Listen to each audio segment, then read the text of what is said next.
Saturday will make a tough test for driver and car even more difficult.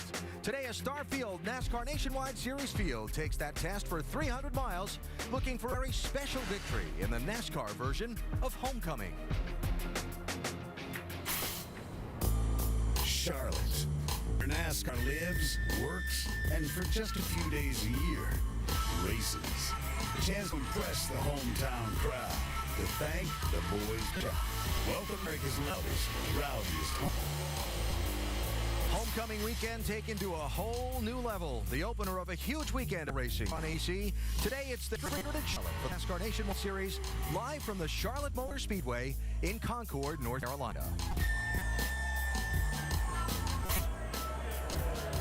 I'm Alan Bestwick. Welcome to Charlotte. So what are we going to see? 300 miles. Well, we're going to see a field of big stars and big NASCAR stars in the near future, competing on one of the fastest tracks on the circuit under very difficult weather conditions in a race that, in recent history holds true, always has some drama or twist flop thrown in at the end that makes it hard to know who's going to win and how. Let's start our coverage today with some of the top stories in the field. Ricky Stenhouse Jr. is the defending NASCAR Nationwide Series champion. He's won both the races held so far this season on mile-and-a-half tracks like this one.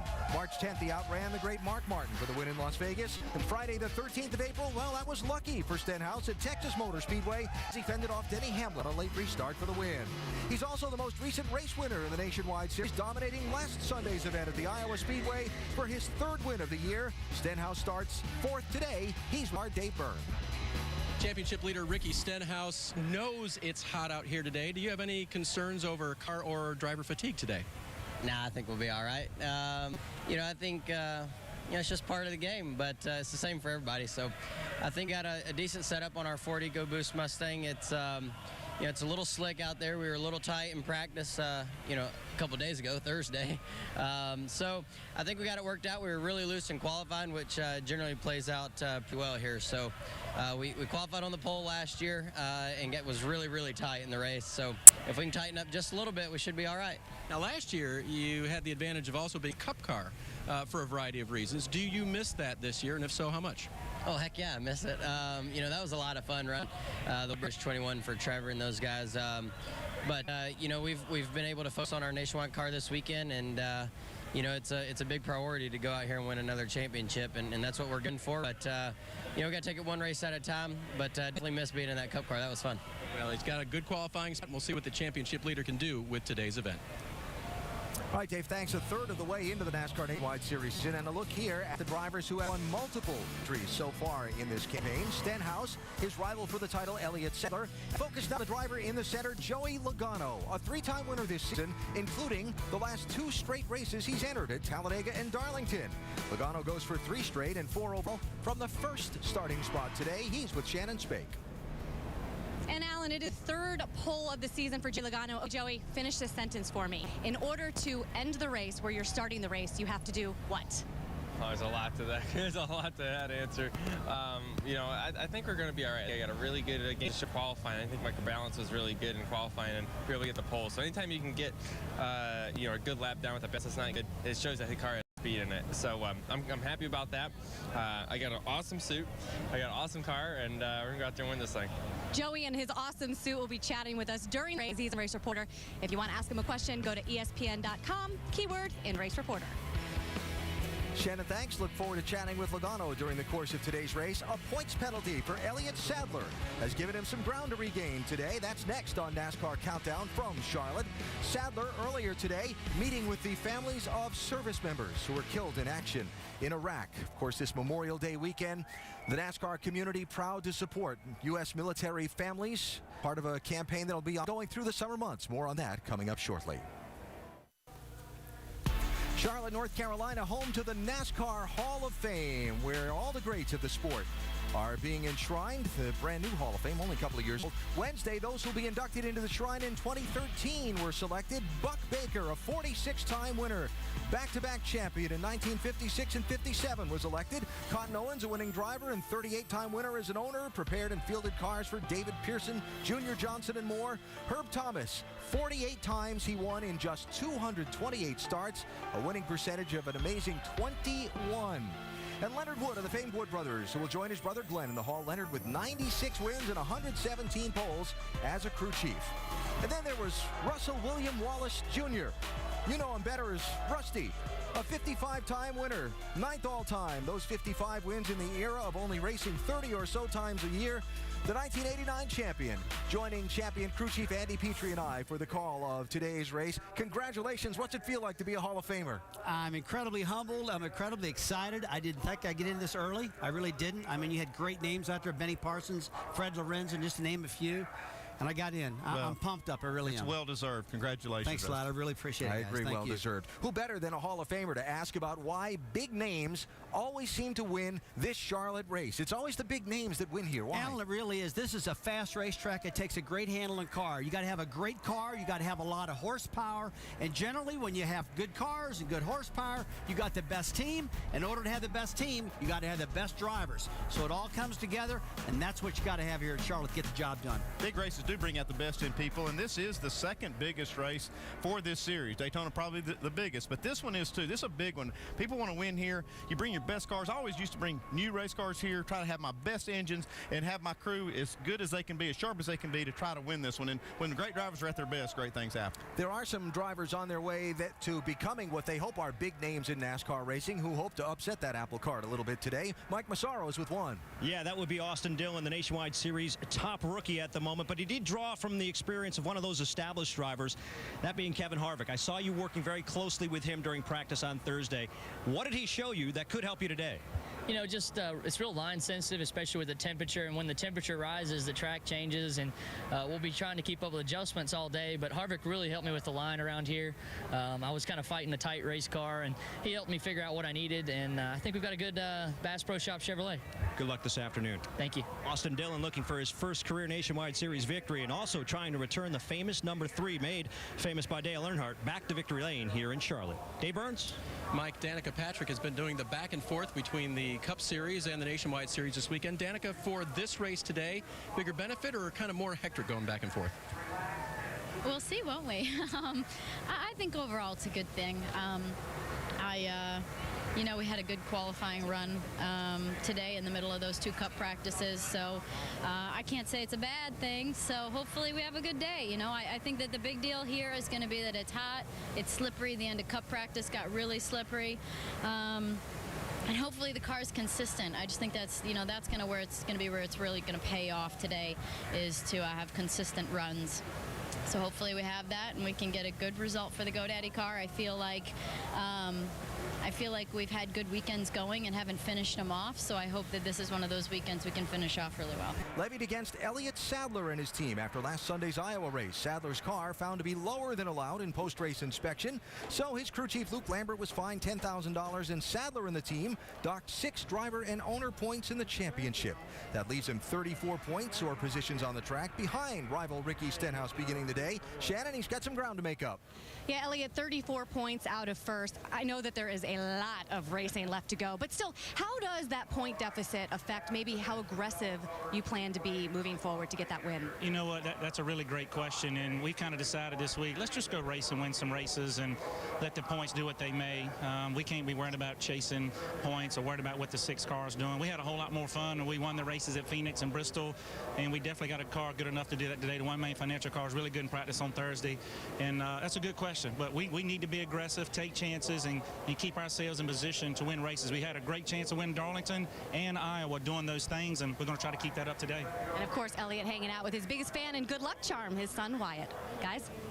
Shannon, thanks. The 6 points and the penalty levied against Sadler's team kind of light in the realm of NASCAR penalties. Why? Well, the penalty or the infraction was very minor, and it was in the wrong direction for performance. And I think NASCAR took that in consideration, that this wasn't intentional at all. They had a jack screw that backed off during the race and caused their car to get low in the right rear corner, which is the exact opposite of what you'd want to happen at Iowa. And it is a light penalty, but think about what happened the very last race last year at Homestead, where you had Carl Edwards, you had Tony Stewart going for the championship. They tied. 6 points might be small, but man, it could be everything in the world in the last race. So we'll see how that plays out as we go down the road in the Nationwide Series.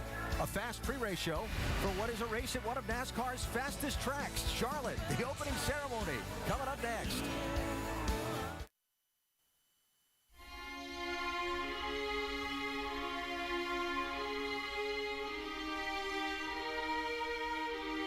Everything we do as Americans is a gift. Every activity, whether it's working, playing, or racing. Every day we live and every lap we run is a privilege. Freedoms that we, the people, have not earned ourselves. They were earned for us. Earned by those who served before, those who serve now, and those that paid the ultimate price.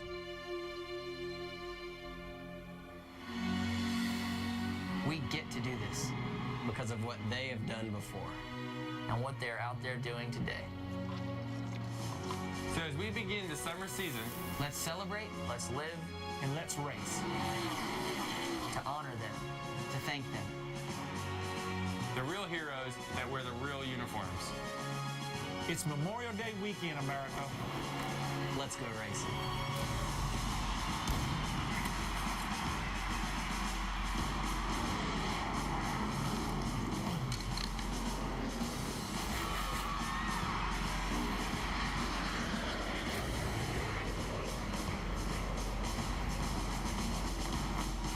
The all-American sport of stock car racing, always so proud to wave the stars and stripes, especially on this Memorial Day weekend as the NASCAR Nationwide Series goes racing in the History 300 at Charlotte. NASCAR Unites, an American salute kicks off here, an industry-wide campaign to support U.S. military families.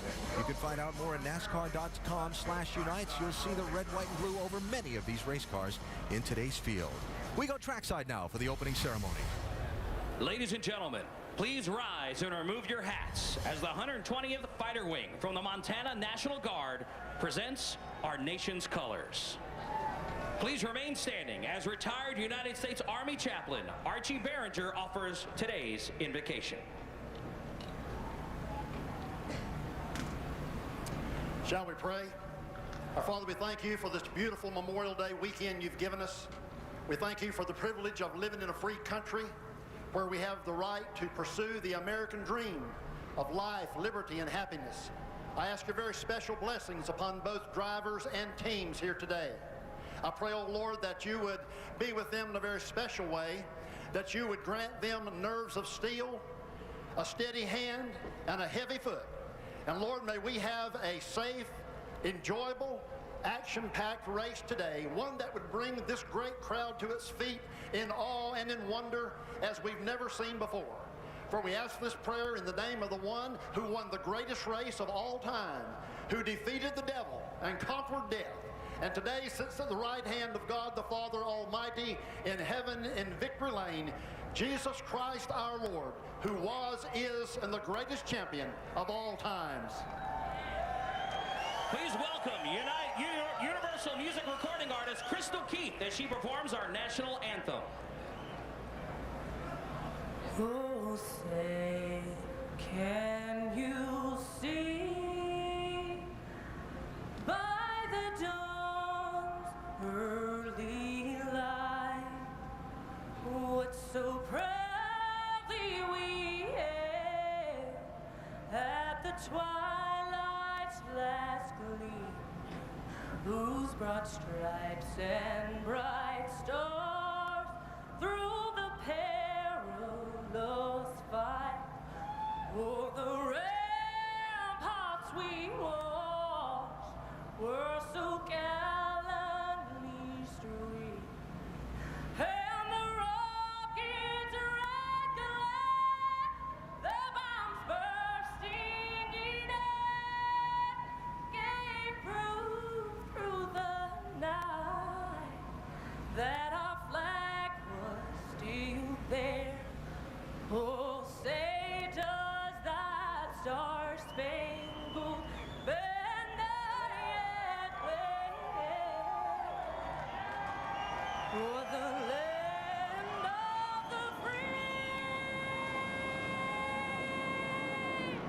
and the home of the brave? Race fans, let's hear it.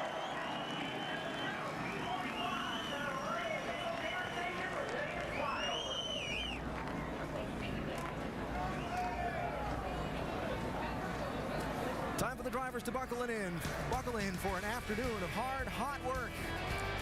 blazing fast speeds. The engines fire for today's NASCAR Nationwide Series race after these messages and a word from our ABC stations.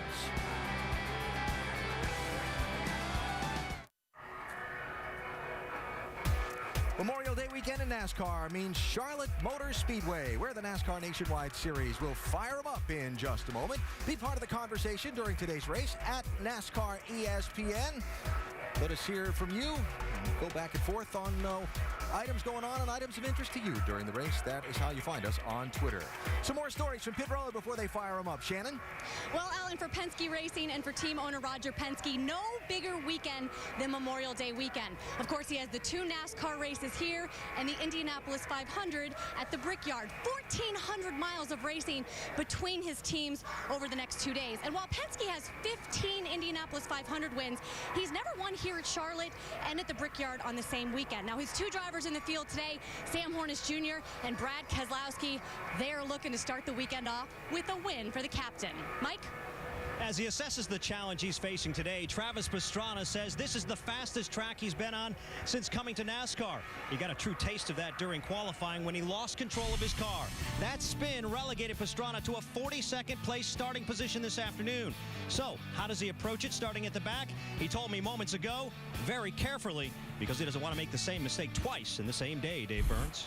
Kyle Busch's crew chief, Mike Beam, finished 2nd and 1st in the Nationwide Series here last year with driver Carl Edwards. So you'd think he'd have the winning setup for today. But Mike told me that the differences between Carl's car last year and the cars that Kyle is driving this year, they're so great that some of the good things don't apply all the way across. Even so, would you want to bet against 6-time Nationwide Series winner at Charlotte, Kyle Busch, and his crew chief, Mike Beam, Alan? No. That would not be a winning proposition, Dave, but it'll be interesting to watch Kyle look to get his first win aboard his own equipment from the 12th starting spot today. Denny Hamlin is nearby Kyle as well. Casey Kane also in that neighborhood on the starting grid, while up front you've got Joey Logano and the youngster Austin Dillon with Danica Patrick and Ricky Stenhouse Jr. in row number 2. Steamy conditions for today's race. You see the crews clearing the grid, the drivers buckled aboard their machines, and it is almost time to get this 300-miler underway to begin the Memorial Day weekend action for NASCAR here in Charlotte. Please welcome the cast of History Channel's Pawn Stars, the Old Man, Rick and Corey Harrison, and Chum Lee, as they deliver the most famous words in motorsports. Drivers, start your engines.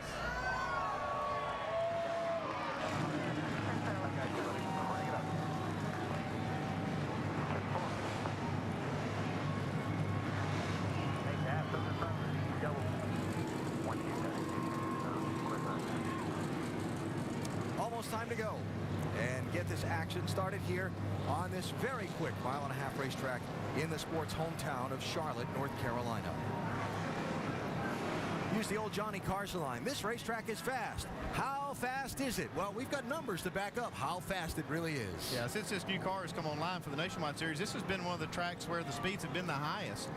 We see that in this category, Charlotte dominates. Speed here, since they have repaved this track, it's been about 6 years since this pavement was put on here, but it's held up so well, and the grip is where a lot of the speed comes from, and this track is very smooth, but today it's going to be really hot. Andy, you got real hot temperatures out there today. You got fast race cars, and that can lead to a lot of spin-outs, a lot of crashes, things like that. This is the hottest track temperature that these drivers have competed on all year long, the hottest today. So they're talking about it. Everybody's paying attention about it. We're talking about it. We'll see what happens. It's fast, it's hot, so that means it'll be fickle. We'll see what kind of trouble the racetrack might bring upon these competitors today. And one other thing that's a trend here at Charlotte, the old twisted plot near the finish. Last year's races, both of them here for the Nationwide Series, had a pass for the win within the final 5 laps. That was Matt Kenseth passing Carl Edwards with 3 to go last May for the win. Yeah, what can happen here is you can have a dominant car all day or all night long, and you have to adjust on it, though. This track is demanding. It changes all during the race, and if you don't keep up with it, you can find somebody stealing this race away from you. Like Carl Edwards did when he got by Kyle Busch on a restart with 5 laps to go last October. Will we see the late twisted plot today? Well, that's been the trend so far this season in the Nationwide Series as well. Another trend will follow. Joey Logano winning races. Our ESPN in-race reporter on the pace laps next. 3 wins in only 8 starts so far this year. Joey Logano to the checkered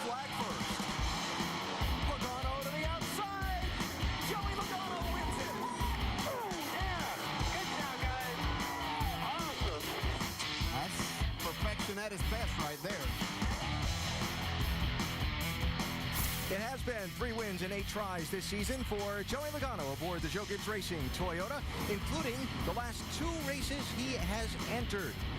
The young man from Connecticut originally, really on a roll in the Nationwide Series today, and he's on the pole for the History 300 at Charlotte. He's our ESPN in-race reporter for the day. Rusty, dial him up. Joey Logano, Rusty Wallace, ESPN, you got us? Dan 4, I got you. All right, Joe, we got an ESPN mailbag question that comes from Travis in Denver, Colorado. The question is, what are the challenges of driving during the daytime compared to the Cup race at night? Well, we found out here a few minutes ago in Cup practice before this race starts here, track changed a lot towards the end with this heat. It's really hot out, so it's just really slick out there. Everything basically gets worse. Entry gets freer, center gets tighter, and then exits kind of goes one way or the other, but it definitely goes one way for sure. So we'll be slipping and sliding with our hands full for sure. All right, buddy, you've won a lot of races on a lot of different style racetracks on a lot of different tracks. But right here in Charlotte today, how special would it be for you to win right here in Charlotte in front of all those crew members that come from Joe Gibbs Racing that can't come to the rest of those tracks and watch you? Huge. I mean, you know, Rusty, it's a huge deal to win at a home racetrack that all your guys work at, you know, right down the road. It's huge for everyone in this whole race. So we want to bring it home. We've been doing a good job last 2 races we won. So we're going for 3 in a row, and I think I got the GameStop card. I can do it. All right, buddy. Have a great race today, and thanks for talking to us. Now, Andy's going to speak to your crew chief, Adam Stevens. Hey, Adam, Andy Petrie in the booth. Great job qualifying for you and your team, but we have seen it be a challenge sometimes to have a great car in qualifying and have a great car in the race. What kind of changes do you expect to have to make on this car so he can drive it in victory lane when it's over? Wow, that's a great question. You know, qualifying's about speed for 1 lap, and a lot of that is up to the air pressure you choose and if the driver hits his marks. Joey obviously does a great job of that for us. I think for the race today, with the track conditions and the heat, it's going to be about minimizing your mistakes. I think behind the wheel and here on pit road, the guy that makes the least mistakes is going to be up front at the end. Well, good luck with that. You got the right guy behind the wheel to get it done. So good luck, and thanks for talking to us, Adam. And our over-the-wall camera today is being carried by the rear tire changer for Joey Logano and the 20 team today, Chris Taylor. I know, Chris, you'd like to get a win in Charlotte before all the rest of the team, too, right? Oh, absolutely. It'd be awesome to go to victory lane in this GameStop Toyota in front of all of our friends and families and our co-workers. But hopefully we can get 3 in a row for Joey here. It'd be a great day. Stay cool down there. Good luck. All right, thanks, guys. Chris Taylor going over the wall for Joey Logano today. We have some terrific onboard views for you for today's race. Ricky Stenhouse Jr., the championship leaders carrying our Ford EcoBoost camera. Danica Patrick inside of row 2, the GoDaddy.com camera. The pole sitter Joey Logano with our Toyota on board. Brad Keselowski, former winner here, with a Dodge camera. Justin Allgaier, the Nationwide Insurance camera. Kevin Harvick with the Hunt Brothers Pizza camera. Cole Witt with our Chevy on board. And from the back of the pack, Travis Pastrana with the Nationwide Insurance camera. Good looks at today's Charlotte race. So, 1.5-mile track, 300 miles. It is 200 laps. The distance today, the fuel window here is an interesting number. It divides into that 200-lap thing kind of evenly. Yeah, it does. And we probably won't see it work out just like that because of caution flags. And one small thing to keep an eye on, they're having a global rallycross event later on today, and that event is set up on the front stretch in pit road area. Well, they were doing some practice last night, and where the cars do some of the jumps, they scuffed up the racetrack a little bit on the front. You could see some of the patches in there. It has not appeared to be any problem whatsoever. We'll keep an eye on it, but just by way of full disclosure, it's there, so you know. And a final reminder before the green that our broadcast today available in Spanish by activating your SAP button on your television. Coverage today presented by ESPN Deportes. All right, Rusty, a 90-degree day, turn 1, lap 1 of this Charlotte track. A handful? I think it's going to be a handful. That's what I'm waiting to watch. I mean, these drivers are all jacked up. They're ready to go. They're going to fly down this front straightaway, Andy, into turn 1 side by side. And you know as well as I do, that car on that inside gets really loose if it gets too tight, that car on the outside. It's called a major aerodynamic problem, and we can see it today. Yeah, if you get too greedy, you can get trouble down here on the first lap. It's a long race, though. I don't believe I would be trying to pull any smooth moves into turn 1. Turn 1, lap 1. Coming up, Logano and Dillon lead him to the green.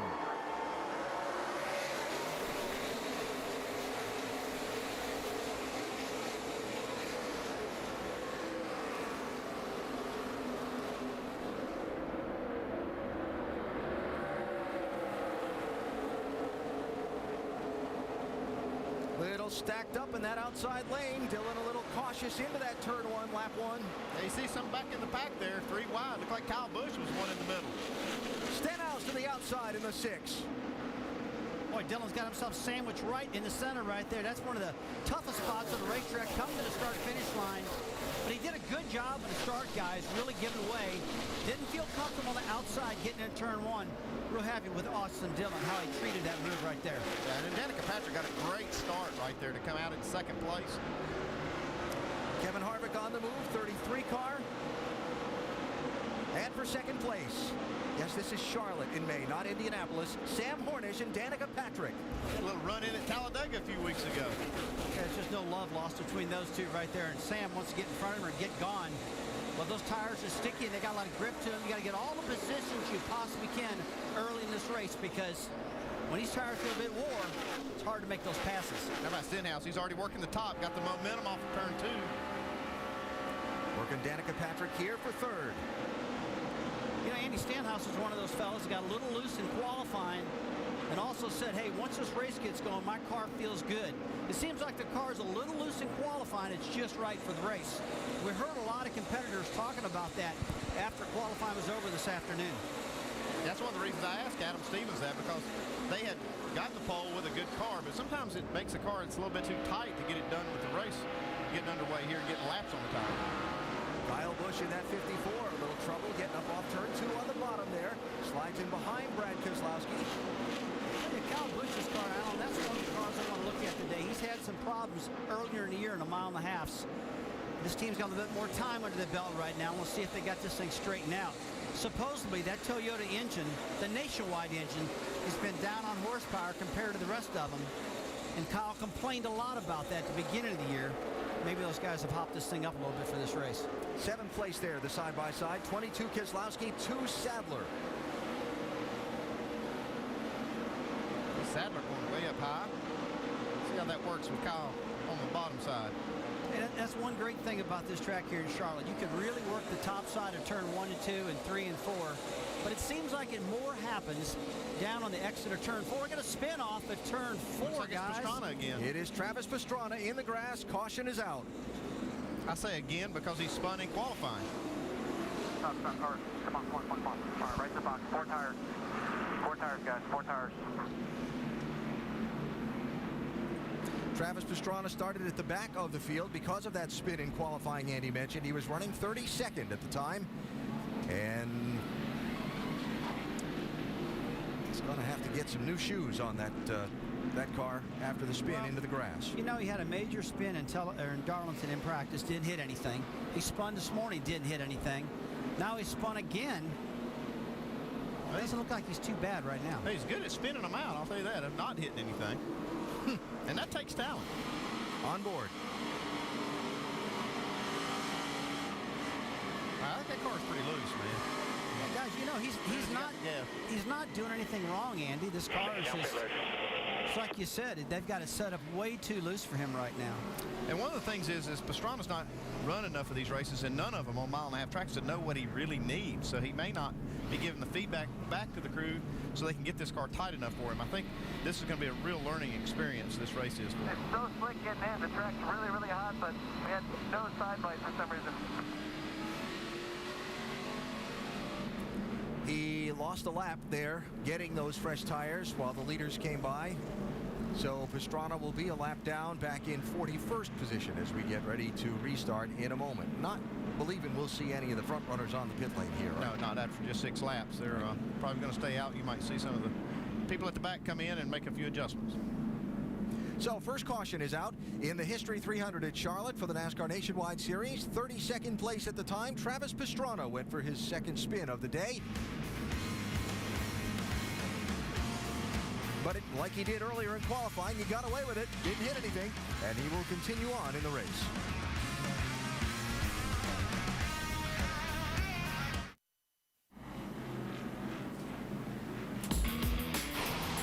ESPN's coverage of the NASCAR Nationwide Series on ABC. Brought to you by the Hatfields and McCoys. The feud begins only on history. Coming to the restarts. After the early caution involving Travis Pastrana, he is rejoined at the tail end of the field. Joey Logano inside, the yellow car, Sam Hornish outside at the green flag. Ready, green flag.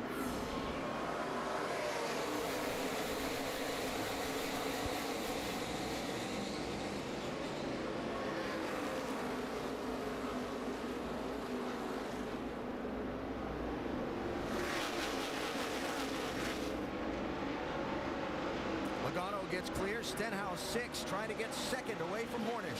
Tell you what, those restarts, 2 in a row now for Joey Logano. He's on his game, and he just pulled right away, starting inside of that track. He's done a good job these last 2 times. He's going to have his hands full with Ricky Stenhouse pretty soon, though. Stenhouse got a good run through 3 and 4. Guys, just about every single race we've been seeing Ricky Stenhouse's car. As the race goes on, it just gets better and better and takes off. Whoa, had a little bobble there up in the high lane. And we're starting to see that now out of him. And new third placer, Kevin Harvick slides by Sam Hornish. 33, green and white car. Alan, you just see those guys come into turn 3 and Danica Patrick into turn 3. That really high line, we watched in practice. We're watching Austin Dillon, how he really hung that car way out against the wall and picked up so much speed, almost grabbed the pole position. You're going to see a lot of guys way up high at internet turn 3 and picking a lot of speed up today. That line today seems to be more important than it's ever been at this track. Austin Dillon gets really loose right there, has to back out of it a little bit. I really like the style I've seen out of Danica, though, the way she's driving the racetrack. She's backing off a little bit early, getting in the corners, and getting back to the gas to carry momentum off. And I think that's going to pay off on a slick racetrack. Tight up front, Logano challenged by Stenhouse for the top spot. Kevin Harvick right there waiting to pounce. Whoa, hang on. Maybe that wasn't the right time to pounce. He didn't lose a lot of ground. Here comes Harvick, though. He's going to make a move on him. It's really hard to believe when you think of all the victories Kevin Harvick has in the NASCAR Nationwide Series that this is a track he has not yet won on. Yeah, I know. That's just a stat I can't get over, that he has not won in this series here. So good everywhere in the Nationwide car, and he's good here. You see Stenhouse down on him, getting into turn 3 right there. Then now moves up, gets away from him. Boy, it gets you so loose if you're the bottom car getting into turn 1. We saw that out of Stenhouse just a little while ago. Whoa! That is Robert Richardson in the 23. Fluid streaming up from behind that car from something. Down, bud. You okay? So you just set the fire extinguisher off just then. You see that thing go off, Andy? Yep, it worked. Yeah, I think it was the motor. Yeah, looks like it's got flames shooting out the back. Stop and get out, Robert. Okay, that's a heck of a shot. That's the first time I've seen in a long time flames pouring out. And you saw those fire bottles fire? Put that right out. NASCAR's got 2 big fire bottles in these cars nowadays. And boy, it worked in that one.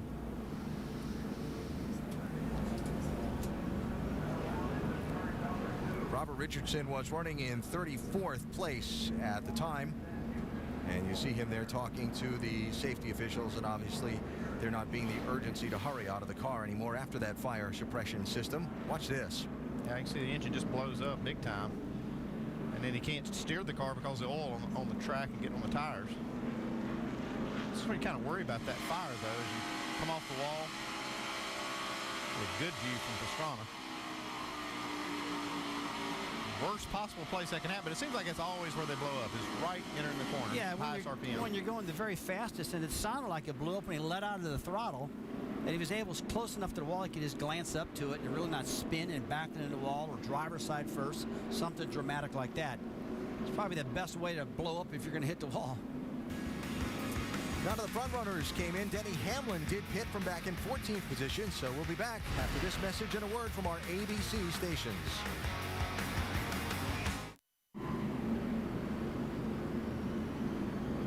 Couple of quick cautions here at Charlotte. The second one for Robert Richardson with an engine problem that has put some debris down on the racetrack. Under this caution, none of the front runners pitted, except Denny Hamlin, who came in from 14th place, Mike. radioed in, Alan, earlier that the car was, as he said, pitiful. He described the carburetor as skipping, so they elected to change the carburetor under that caution period. The good news is they changed the carburetor in about 45 seconds. The bad news is they didn't put fuel in the carburetor. The car stalled. It took them a long time to get it refired. They lost a long time here on pit road. Yeah, they did a great job, Mike, changing that carburetor quickly, but if they would have just put the fuel in it prior to Denny coming down pit road, it would have fired off and took down pit road, but it didn't. They didn't put fuel in it, and so it wouldn't start up right away, and they lost a lap getting it going. Denny finds himself back in 37th position. And as Andy said, a lap down to the race leaders. Getting back on the lead lap at the caution, Travis Pastrana, who got the free pass at this yellow. The NBA playoffs continue tonight here on ABC. After an improbable run, the 76ers are a win away from a trip to the Eastern Conference Finals. They'll face Paul Pierce, Rajon Rondo, and a Celtic team looking to defend their home court. Game 7, Sixers-Celtics tonight, starting at 7:30 on ABC, home of the NBA Finals. That'll be a good one. Yes, sir. And a beautiful view of this spectacular racetrack from our aerial coverage provided by Goodyear. From pit lane to victory lane, every NASCAR driver counts on Goodyear tires. Goodyear, the official tire of NASCAR. Had a chance a few weeks back to take my dad to fly on the Goodyear blimp out of one of their bases down at Pompano Beach, Florida. You ever done it before? I've never done that, no. You as a pilot, you got to do it. It was amazing. I've been looking for some things to do. That sounds pretty good, Andy. Huh? Sounds like fun. Tell you what, talk about Denny Hamlin a little while ago. I'd be willing to make you guys a bet that he'll get that lap back. Yes, sir. Oh, yeah, he'll be working hard to get that back. He came out pit road a little while ago while we were off air there and worked on that car a little bit more, just on that chassis. Yeah, they're getting a little bit of time to work on this car now because it's going to take a while to get the track cleaned up. Oil dry, lots to be cleaned up after Robert Richardson's car had the engine fail going into turn 1, went all the way around 1 and 2 and came to rest partway down the backstretch. It made a big mess. Almost all the oil. These cars hold up to about 5 gallons of oil in an oil tank. Looked like he lost almost all of it. Andy, we were talking a little while ago about that blow up. I've got to tell you, I've blowed many engines up on the entry of turn 1, and generally you go from the bottom of the track right to the top of the track and destroy the car. I watched how Richardson went into turn 1. He was already up against the wall, out of the throttle, then the engine blew. He just scraped that wall all the way around. I'm telling you what, if that's going to happen. Helped him a lot. Yeah, it helped him a lot. The soft wall technology, we don't talk about that enough. The soft wall really helped. All right, gonna be a couple more laps of caution here while they continue to clean up the oil dry and the mess from the Richardson engine failure. So we'll take a break, come back for the restart in the History 300 at Charlotte for the NASCAR Nationwide Series. Joey Logano leads.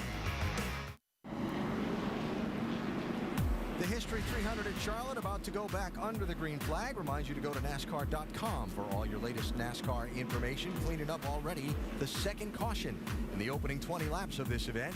And now Joey Logano, who started on pole, will have a third different driver to his outside for a double file restart. It was Austin Dillon on the initial start. It was Sam Hornish Jr. on the first restart. And now for the second restart, it'll be Kevin Harvick in the 33 to the outside of Logano's 20.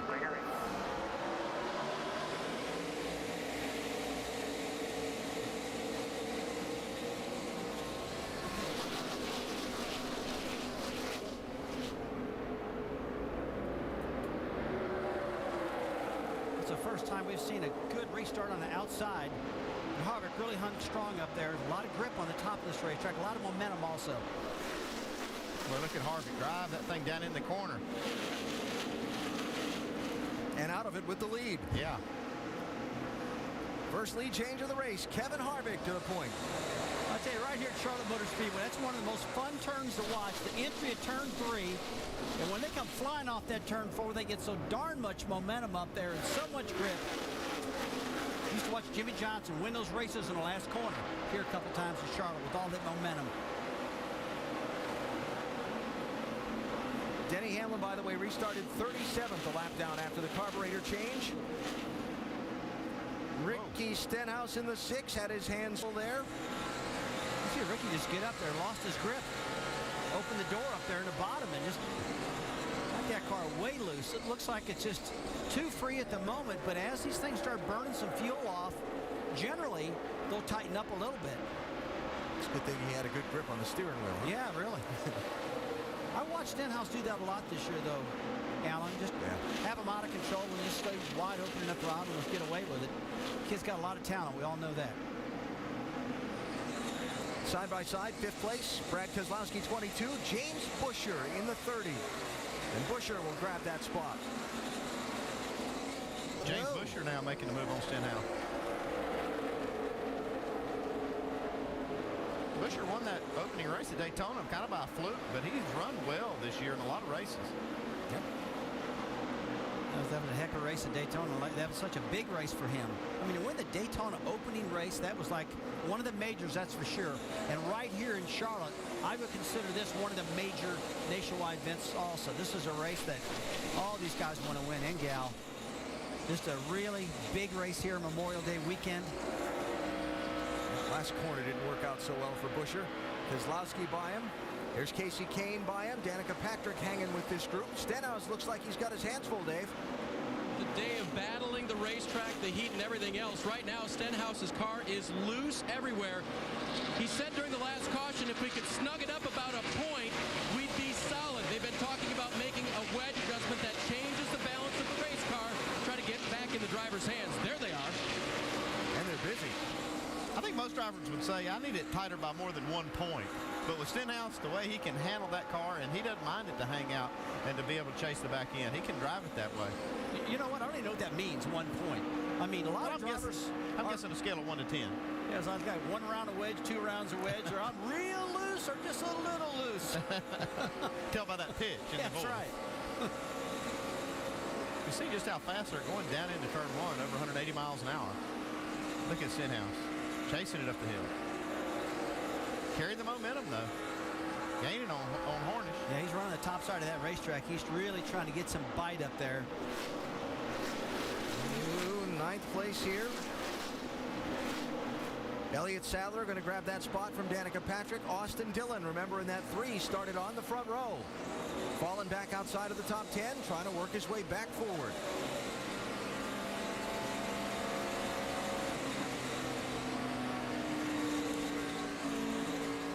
Riding with Justin Allgaier as the 7 car went for a little slip in turn 1. Shannon? Well, Danica Patrick, Alan, she was one of the drivers in qualifying that had that car on the snug side. It was great for her because she was able to start this race third, one of her best qualifying efforts. But the tightness has continued in this race, and it is giving her a problem right now. She knew today would be a struggle, a very, very long day as she's doing double duty. And right now she's battling tight conditions in that 7 car. Yeah, one problem you have on a tight car on a slick racetrack like we have today is you got a lot of wheel in it. You got to turn that wheel to make it turn, and if that back end does break loose, it's a handful to get it back. Keselowski, 22, trying to get 5th place away from Stenhouse. You know, we talked earlier in our show about this is the hottest track temperature these drivers have had all year long. And after this first pit stop comes around, where they can get in there and get some tires on these cars, make the adjustments that they need, we're going to see a different looking race.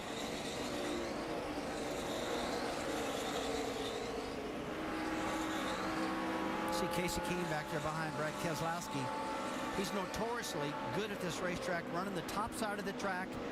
See him right now hunting on the bottom, but late in the race, you always see him right up against that wall, trying to get all that grip. And I don't know if that comes from his open wheel days or what it is, sprint cars, midgets, to make him do that. But he probably does a better job on the top of these racetracks than any driver I've seen. Another one does that well is Casey Kane. You see him there in the 38.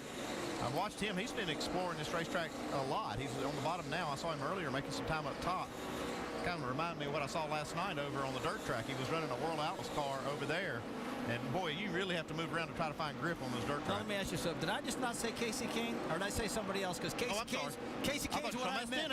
No, we're both agreeing for Casey Kane. I'm sorry. Yeah, I thought you were talking about Stenhouse has a little bit of that background, too. And he doesn't mind for that back end to hang out. Watching a lot of this good racing for position, but nowhere to be seen in all of this good racing for position. Hold my breath on that thought for a second. Nowhere to be seen in all this good racing for position is the race leader, because Kevin Harvick, after he got by Joey Logano on that restart, has checked out. Harvick has opened up a 2-second lead over second place Kyle Busch. Been a long time since Kevin's won a nationwide race, September of 2010. He's in the lead now.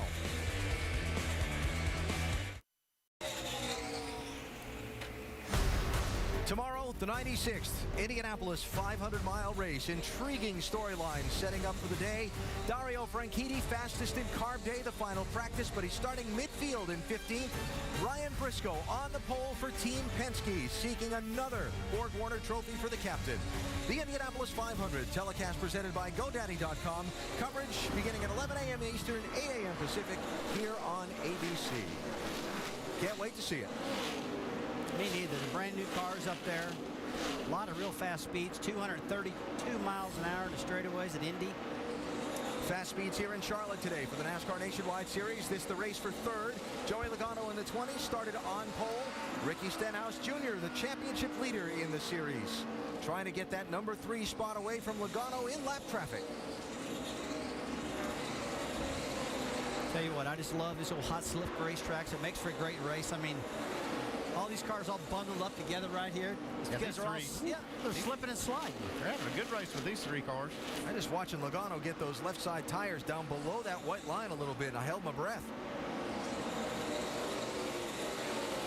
Casey Kane, 38, trying to pass Logano for 4th spot, Shannon.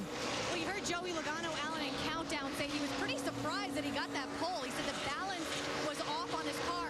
So I asked him before he climbed in the car if he thought that he could keep that lead. He told me yes. However, the handling of the car continues to get worse. He says it's a tick free and tight in the center. They are, however, that 20 car, watching how Ricky Stenhouse Jr. is using the high line of the racetrack. Hear a lot of drivers talking about Ricky being able to go high. Shannon, thanks. So Logano shuffled back to 5th position now after leading the opening 21 laps of this race.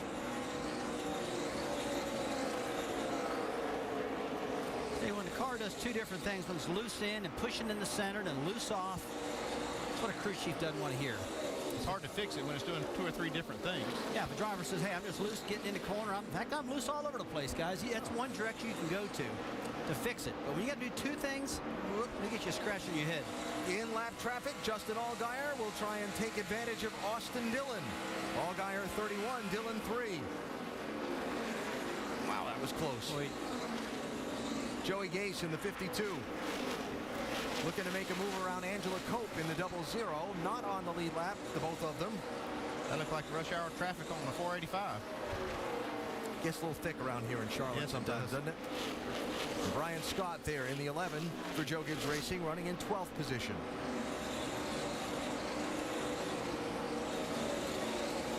Dave, this 3 car started on the front row, but he's kind of back in traffic.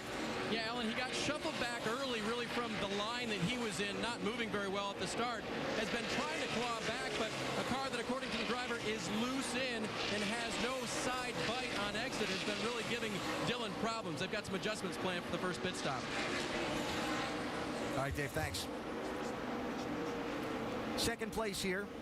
54, Kyle Busch, Ricky Stenhouse Jr. in the 6. We are keeping an eye on a slow car on the apron of the back straightaway. It's Joe Nemechek, who appears to be without power and coasting back around to the front. There's Nemechek's car. That's in the middle, almost in the middle of 3 and 4 now. Trying to gauge by watching whether they can make it back. It looks like it's going to be iffy. Yeah, I'm thinking we might see a caution flag here. We'll see. Joe was 18th at the time he slowed. So Stenhouse through to 2nd spot. Here's Casey Kane, 38, to challenge Kyle Busch for 3rd. I think Nemechek will make it in. Weren't you guys having a discussion about Casey Kane being good at hunting different lines? Yeah, he's all over the place, man. He really is one of the best, especially at this track of searching lines.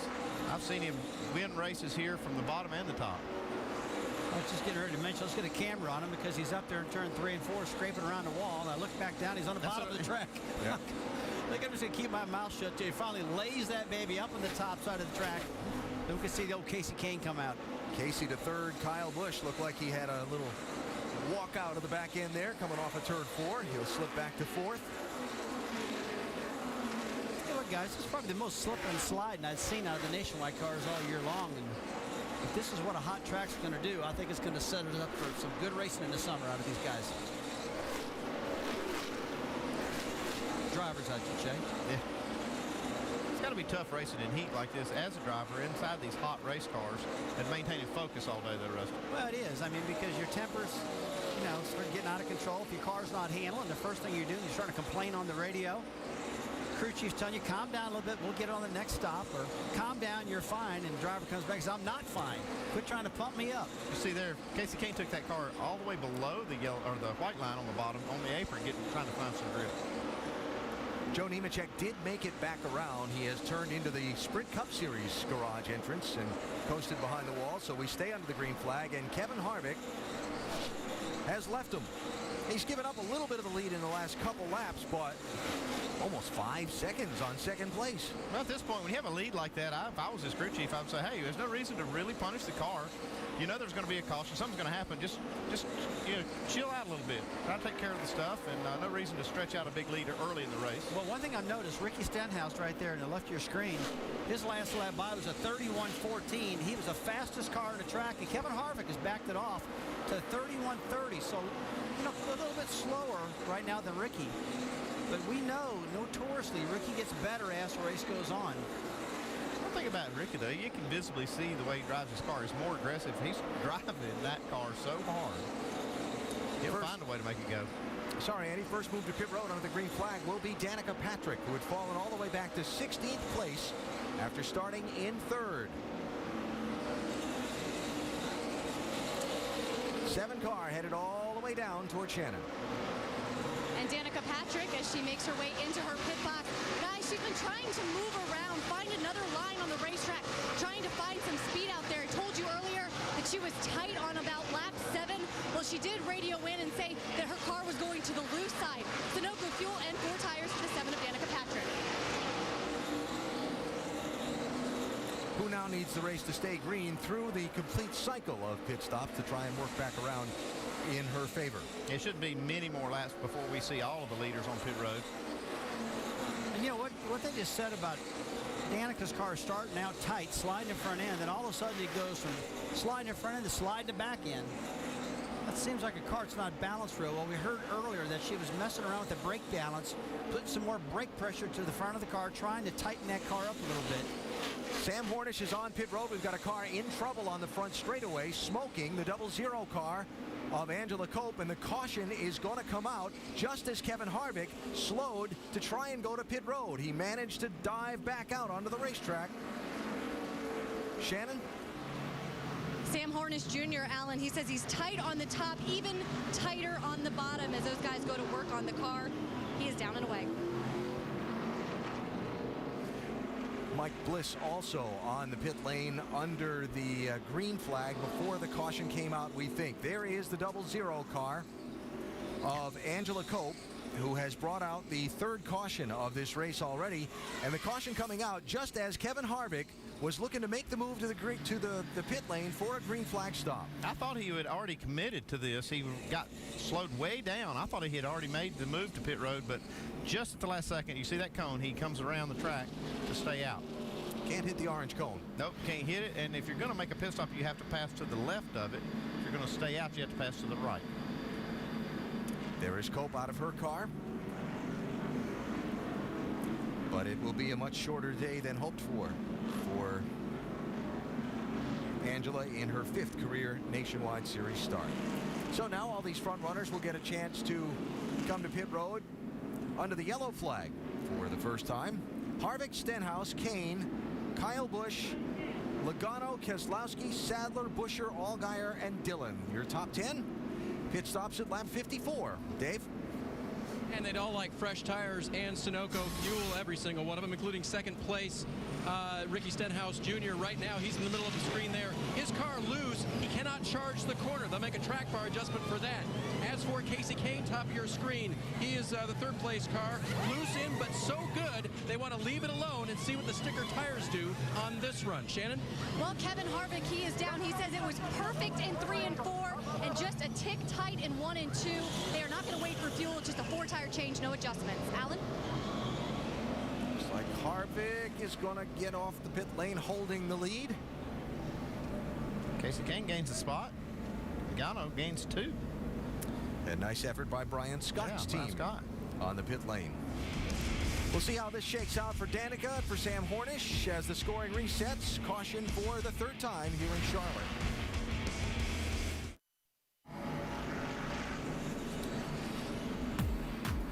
It's the History 300 at Charlotte for the NASCAR Nationwide Series. Check out NASCAR.com for all your latest NASCAR information. We're working caution for the third time in this race after the engine in Angela Cope's car kind of made a mess of the front stretch, and they're still cleaning it up with all the oil dry. So the caution came out just after green flag pit stops had begun. We'll reset the order of some of those involved in a minute. Also affected by the pit stops, Kyle Busch, who came in 4th and left 11th. Change 4 tires here. Looks like they had a little bit of trouble on the right side, right rear. Looks like they didn't get all the lug nuts off the first time, and that really kills the pit stop. Then they come around to the left, and it looks like they're making a chassis adjustment, pulling the spring rubber out of the left rear, which takes a little bit extra time. Watch the spring rubber still sitting on the ground when the car drives away. There it was. Yep. So this is what takes you from 4th to 11th. Yeah, 18-second stop. That's going to do it.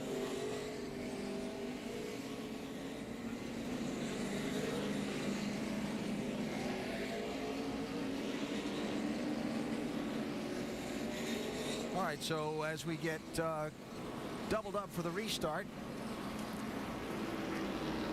7 car of Danica Patrick shown in 28th position, and is getting a wave around to get back on the lead lap. We've had one stop in this whole thing. We're only a small portion of the way there. Let's not get all riled up. Let's just keep our heads down. I'll drive like hell on the start. And we'll just hope for a caution, get it back, and go racing. Driver picking up the team instead of the team picking up the driver. And usually, I remember when she first started, she was nothing like that. She was apologizing, and now she's kind of guiding this team.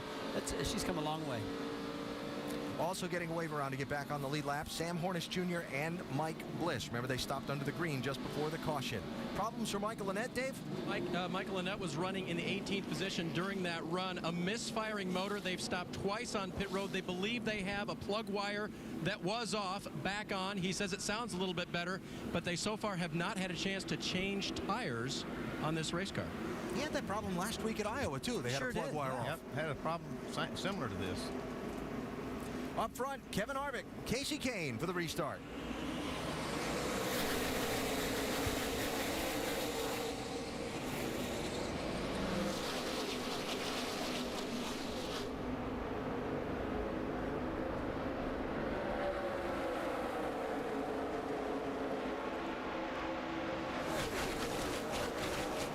Hey, after all these adjustments they made this last pit stop, I do expect some different looking race cars out here. Some of these guys are way too loose. They figured out how to tighten them up a little bit, get them more competitive. Oh, that was close. Yeah, he was clear, but it wasn't by much. New leader, Casey Kane. They drive so hard on these restarts with those fresh tires. I think Harvick saw a potential problem brewing off of 4, and he just kind of squeezed out of the throttle a little. It was interesting to me, Kevin chose the outside lane. Last time he used the outside lane to get clear of Joey Logano on that restart, so he chose it again. This time it didn't work.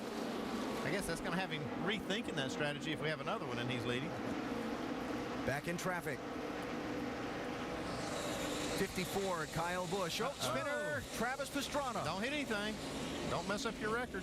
And it looks like Denny Hamlin's going to benefit of that. He'll get the free pass. And I've been watching Hamlin this whole race to see when he was finally going to get that back. I'm going to tell you something. Pastrana's getting good at this. So how many times is this now? I have no idea what's going on. I'm so freaking bummed. I'm sorry, man. What the hell? He's got some tire marks on the right side, though.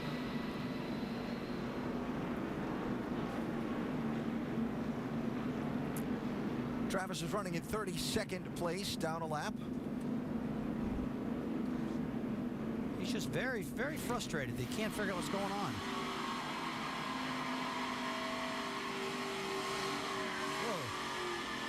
He was really struggling before you saw that car go by and probably put the tire mark there, but he was struggling. That car was extremely loose. I mean, maybe like it had a tire going down. They darn. Keep going. Keep going. Back up. It's Keep like going. they got just tons of air pressure in these tires. You can hear the tires squalling coming through the corners. Yeah, you could hear the tires squealing way before he lost it. Uh-oh. Look out, guys. Pit crew's out there picking up all the lug nuts and things that are dropped from the pit stop, and the officials, as always, vigilant, watching the racetrack and making sure those crewmen get out of harm's way when that car broke loose. Yeah, if you're standing on pit road, you better not turn your back to traffic. It's like rule number 1, right? Uh-huh. You know, Andy, I've driven cars that have been so loose like that, and they feel like they have no downforce in the back.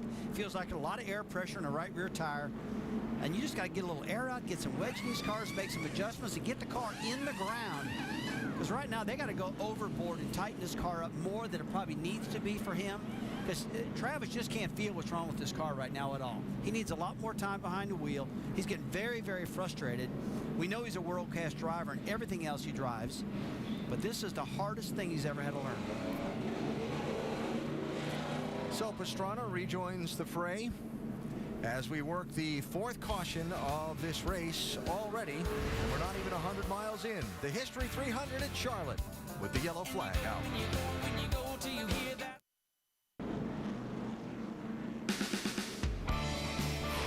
ESPN's coverage of the NASCAR Nationwide Series on ABC. Brought to you by Nationwide Insurance. Call now to get a quote.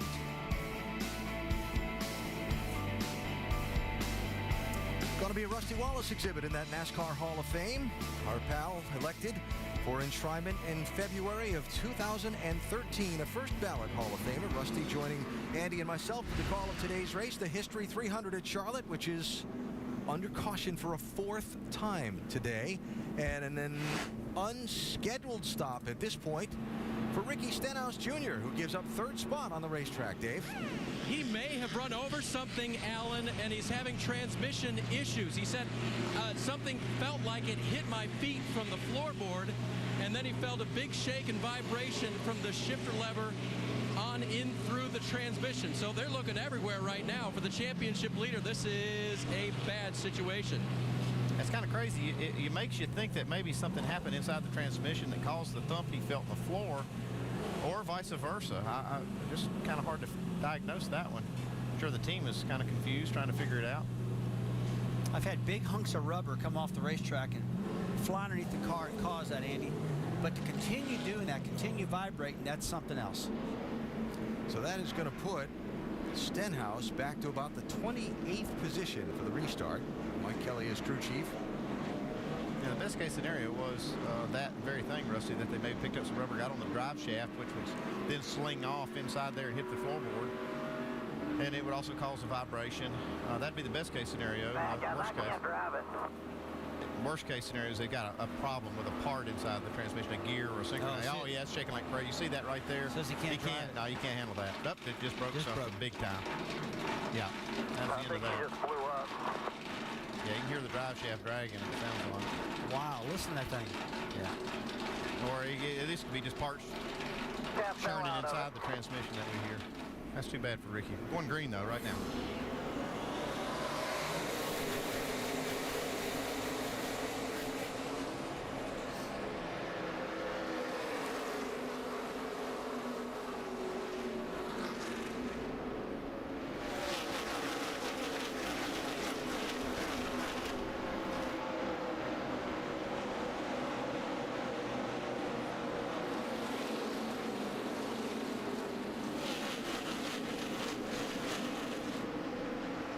Casey Kane clears Kevin Harvick on the restart. Harvick battling Brad Keselowski for second.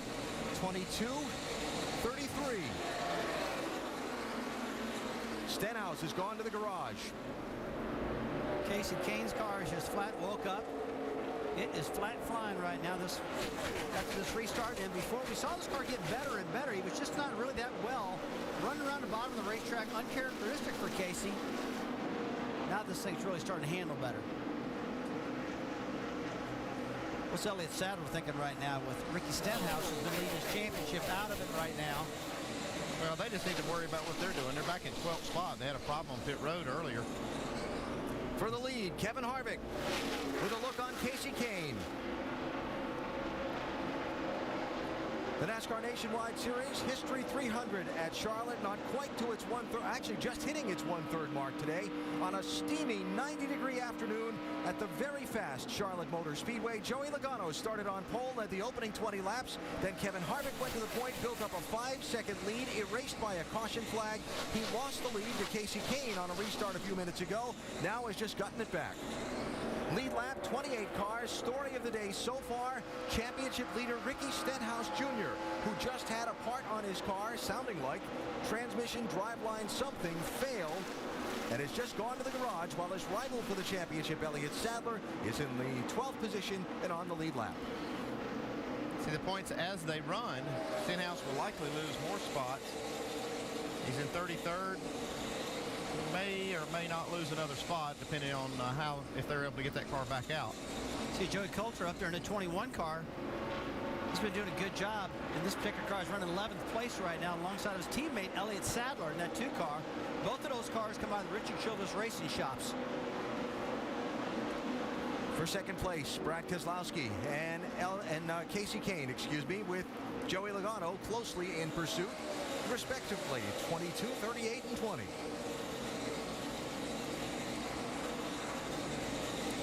There is Stenhouse out of his car in the garage.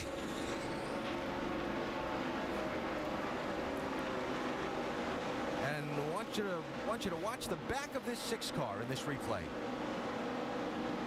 Yeah, it's a piece, looks like a piece of the drive shaft, possibly. It sure is. Front part of the drive shaft. Yeah, it looks like the back side of the drive shaft where it hooks to the rear end, isn't it? It could be. It could be one end or the other. Yeah, I don't see that. Which one it is. I don't see the yoke that goes into the transmission. So it's an important part that's not supposed to be on the track. I know that. That's now, right. He's already buckling back into this car. So if it's the drive shaft, they're obviously feeling like it didn't do much collateral damage, that they're going to be able to load him back up and get him out there fairly quickly. So they have a transmission backup right there in case they need it. So we'll follow the repairs on the 6 car. While we watch the action on the track here, 3rd place, 38 Kahne, challenged by 20 Logano. And Austin Dillon beginning to roll back toward the front. 3 car there, started on the outside of the front row, fell outside the top 10, and now he's easing his way back forward. Well, sometimes you got to go out there and just find out where this racetrack's at. You can practice all you want on Thursday, practice, start the race, and the car always feels different. But you got to get out there and run and okay, I get you now. I know what you need. Give me a couple rounds of wedge. Let's change your air pressure. Okay, now I'm happy. Then let's get racing. More on the Stenhouse situation, Mike. Well, Alan, it may only be May, but you can certainly get the feel of a championship race down here in the 6 camp. All hands on deck trying to repair this machine. It is a broken drive shaft. You guys hit the nail right on the head. All the team members trying to find a way to make the replacement there, trying to get the 6 car back out on the racetrack. Meanwhile, Ricky sits inside the car, helmet off, trying to work from the inside. It would appear on the gear shifter area, trying to make sure everything is in working order when they do get back on the racetrack. Some things you worry about those. You saw how violently that thing vibrated just before it broke. You worry about that breaking other pieces. You know, Andy, you see the Jack Roush on the left-hand side of your screen right there. The cat in the hat, we call him. This guy always talks about parts, whether it's engine parts or rear ends, transmissions. I can guarantee you he is like, what in the world broke? Because he's in the parts. Yeah, and those drive shafts don't typically just break. See Edsel Ford, the Ford Motor Company off to the left. This is a serious issue that they're both concerned about. Again, because they just don't break parts like this. This is very unusual. Yeah, this is about their only horse in the race. They do have Michael Annett out there in the 43, but Stenhouse is their flagship team. Pretty important when you see Mr. Ford down there next to his Ford. Yeah. What just happened? I want you to watch just a small detail that I noticed on Kevin Harvick's car. Last lap by, coming through 3 and 4. Watch the very left front corner of the car as he gets so low on the racetrack. He drags that splitter. See the smoke off you can there? see it. Good job, Alan. That could be a problem later on if he wears that splitter out and actually could come detached if you're not careful there. You know, I watch some of these cars after the races are over. They start off with these splitters. They're about 1/2 of an inch thick. And a lot of times when these races are over, those things grind down to about 1/4 of an inch. And they're generally putting brand new splitters on for the next event just because they grind down that much.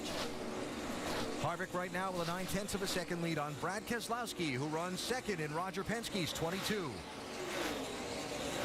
Outside corner. Can't tell. Tight behind you in the 38.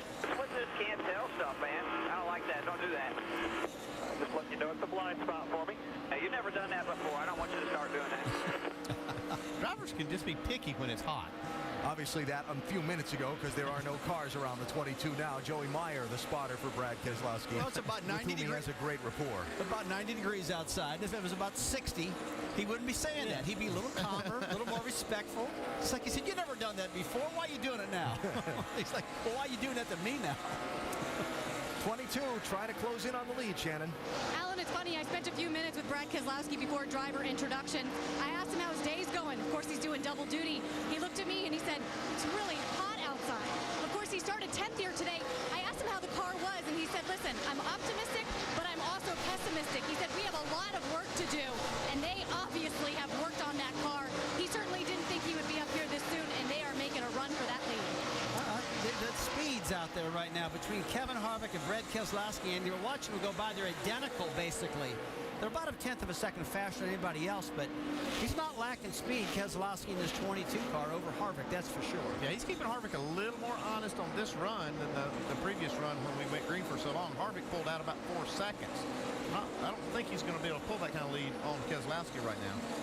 Now, Elliott Sadler back in 11th spot. Lost some ground on the pit stop a little while ago, Dave. He came in running 7th, Alan. He left 14th. That's because they had their own problems, tripped over an air hose, but the car stopping in front of them, Kyle Fowler, stopped very close to the edge of their pit stall, and Elliott had to back his car out in order to leave pit road. So he left 14th. Right now, the car for him hitting the left front pretty hard, getting to the center, and he needs rear grip. So he should be further up, gaining on Stenhouse than he is, but those are the reasons why he's not. All right, so we'll keep an eye on the 2 and that situation if it presents itself again on the next round of pit stops. Somebody else to keep an eye on, Denny Hamlin. Not with us earlier. Hamlin had to change a carburetor on pit road back at lap number 15. He lost a lap to the lead. He got the free pass back on this last caution at lap 60, and he's working his way up through the lead lap cars. Restarted 27th after that free pass, and now he's up to the 14th position. Yeah, watch his lap times there. They're not bad. They're just not as good as the leaders that we're seeing. I don't know that they don't still have a few little issues with this car they need to work on. Well, now he's got himself in the lead lap. He's up there in a pretty decent position, Andy. He's about 2/10 of a second slower than where he needs to be. So now, since the pressure's off trying to get back on the lead lap, now they can go to work in this car and tune on it. Closing in on halfway in the History 300 at Charlotte for the NASCAR Nationwide Series. Big race in the sport's hometown. Right now, Kevin Harvick is out in front, pursuing a first win at the Charlotte Motor Speedway in the Nationwide Series for the California native.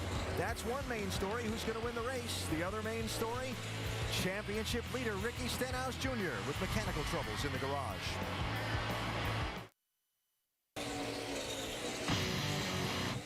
The NASCAR Nationwide Series celebrating, as always, Memorial Day weekend in Charlotte, the sport's hometown, where today's NASCAR Nationwide Series 300-mile race has had its moments in the early going,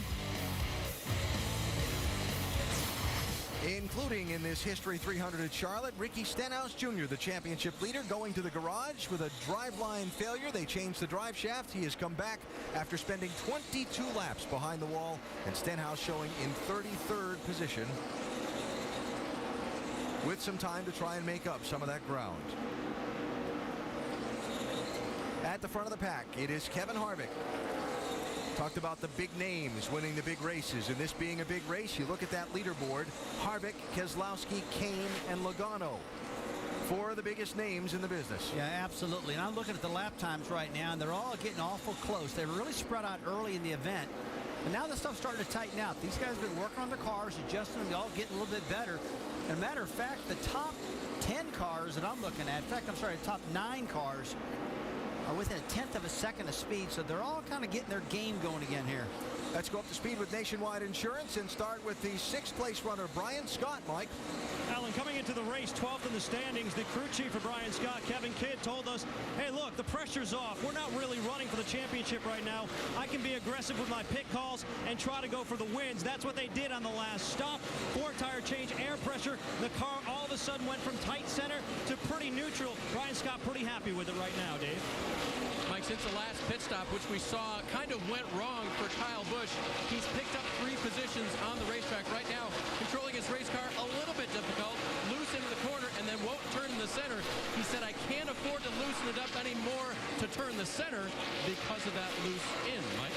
Dave, when Bruce Cook came on board as the crew chief for Cole Witt about 5 weeks ago, he was given a mandate by team owner Dale Earnhardt Jr. He told him, get Cole Witt's confidence back. He's been pumping him up, telling him positive things throughout the race on the radio. It's been making the car better as well. It's gone from free at the beginning to pretty good right now as he runs inside the top 10, Shannon. Well, James Buescher currently running 9th. This is exactly where he finished his Darlington race, which is the last race that he was in. Of course, he took last weekend off. Remember, he started the season with a win at Daytona. Right now, he's just struggling with some tight conditions inside that 30 car. Mike? Shannon, Justin Allgaier has been complaining the car's been loose, and more loose throughout the course of the day. They did try to adjust on it. They made an air pressure tire change and also a track bar adjustment the last time down pit road, but so far still just a little bit more free than Allgaier would like. Dave? And the 2 of Elliott Sadler, Mike, we reported on those pit stop problems that he had. Now chasing Stenhouse closer in the championship. Again, his car, it is hitting the splitter. That's something they battled in practice. And getting the rear tires to grip this racetrack and give him some power is the biggest problem for the 2 right now. Alan? All right, Dave, thanks. Those the top 11 cars out of some 28 that are on the lead. Make it 27 on the lead lap now at this point in the race as we approach halfway. One other note, Joe Nemechek back on the racetrack after time behind the wall earlier in the event. He's 44 laps down in 36th place. Harvick leads. Green flag pit stop soon. We're back after these messages and a word from our ABC stations.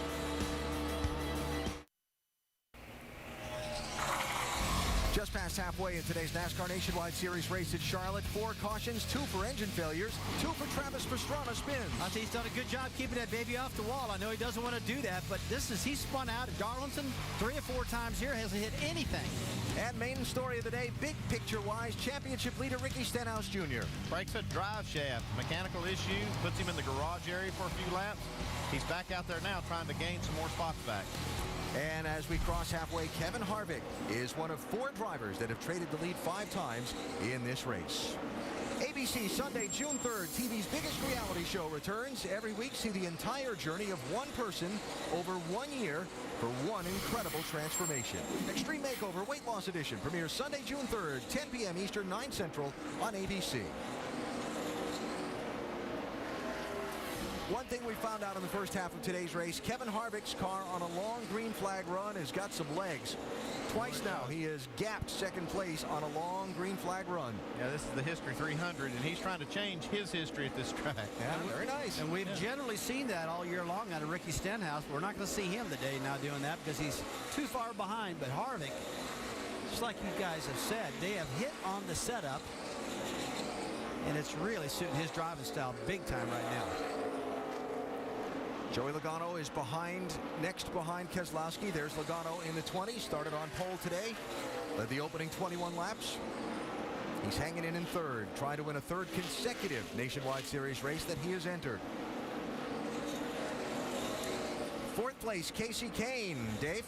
He was pressuring Joey Logano just a lap or 2 ago, Alan. He just reported, feel like I'm losing power. They asked him to check the voltage. He said it's fine. He switched boxes, but he feels like he's losing some. Andy, what is your checklist when your driver reports losing power? Well, that first thing you said, check that voltage. That would be the first thing, but if it's fine, There's not a lot you can do as a driver. I mean, it's probably a valve spring. It could be any kind of thing in the engine, mechanical going wrong. It could be something as simple as a carburetor or maybe a plug wire or something if you were lucky. But I've hardly ever been that lucky. If it's something losing power, it's usually something internal. And you know, I've said before many times, man, I'm losing power. You know what was wrong with it? The car just wasn't handling right. And if I had the baby too tight, it just made the motor feel like...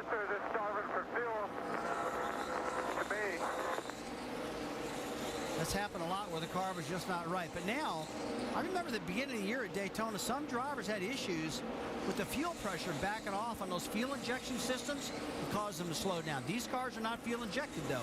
This is a regular carburetor, so I wouldn't expect to see that problem. That was good feedback, though. Casey said it feels like it's starving for fuel. That gives you an idea of some things that it might be. Hot weather, low fuel load. These cars are due for green flag pit stops shortly. Any... I mean, you kind of think about maybe vapor locking, that sort of thing, but that's not usually an issue with these cars. All right, expecting some of the leaders to be on pit road somewhere as early as lap 114.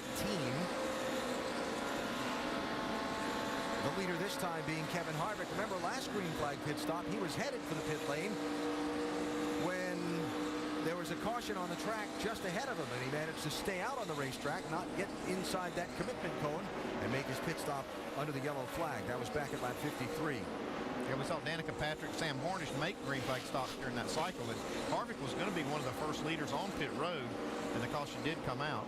I remember when Kevin was operating his own race team, he just really frustrated with pit crews all the time. He had big leads like he's got right now. Hit pit road, have all kind of problems. I'm sure he doesn't want you talking about that right now before he makes But that's what I think about. I think about that all the time. Now, I'll tell you the other thing I think about, Denny Hamlin. Here, Denny Hamlin's back to 12th right now. In my opinion, he's got the best pit crew on pit road. They could probably pick him up some positions next time he hits pit road. And Rusty, I've been watching the lap times. He's had either the first or second fastest lap time on the board for about the last 10 laps. So his car is definitely back running good again.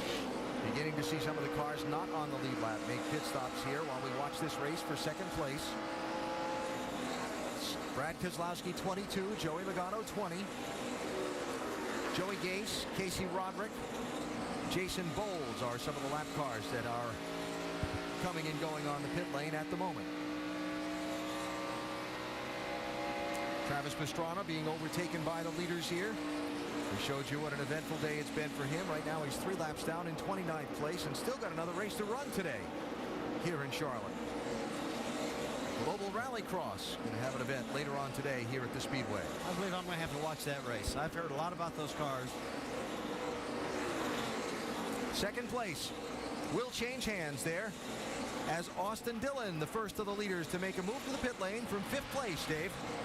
With a car that he's very happy with. Early in the run, he said, it's good. It can't be any freer.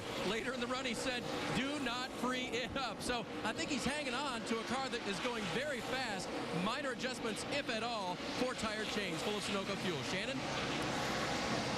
Yeah, guys, you see the 22 coming down pit road, the 33 making his way down pit road as well. Sam Hornish Jr. also in his pit box. He says the car needs to do a little bit better on the short run, rear air pressure adjustment and a track bar for the 12 car.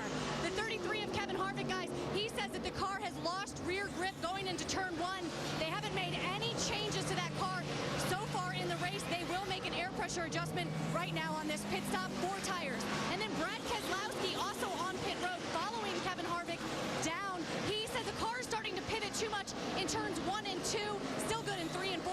4 tires Sunoco fuel for Brad Keselowski. Dave. Michael Annett on pit road during this run, running 18th. They will change 4 tires, get him fixed up as well.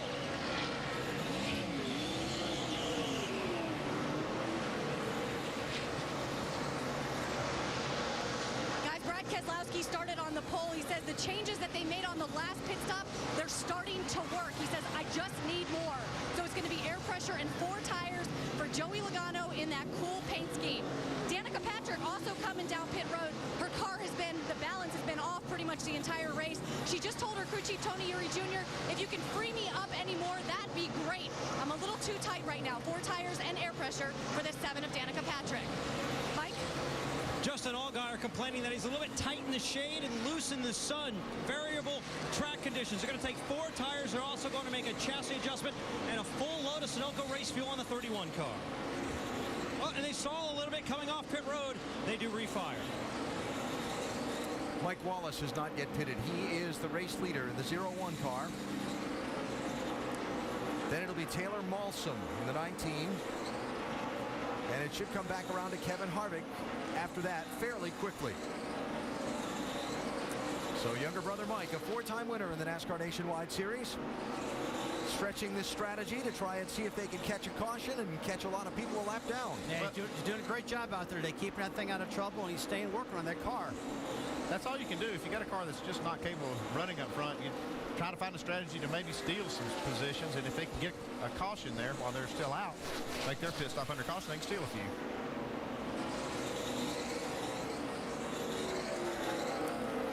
So after Mike Wallace pits, the lead will go back to Kevin Harvick, with Brad Keselowski second and Joey Logano third as Wallace pits now. So the pit crews all kind of holding station on their stops on pit road. For Joey Logano's team, it was Chris Taylor, the rear tire changer, carrying our over-the-wall camera today.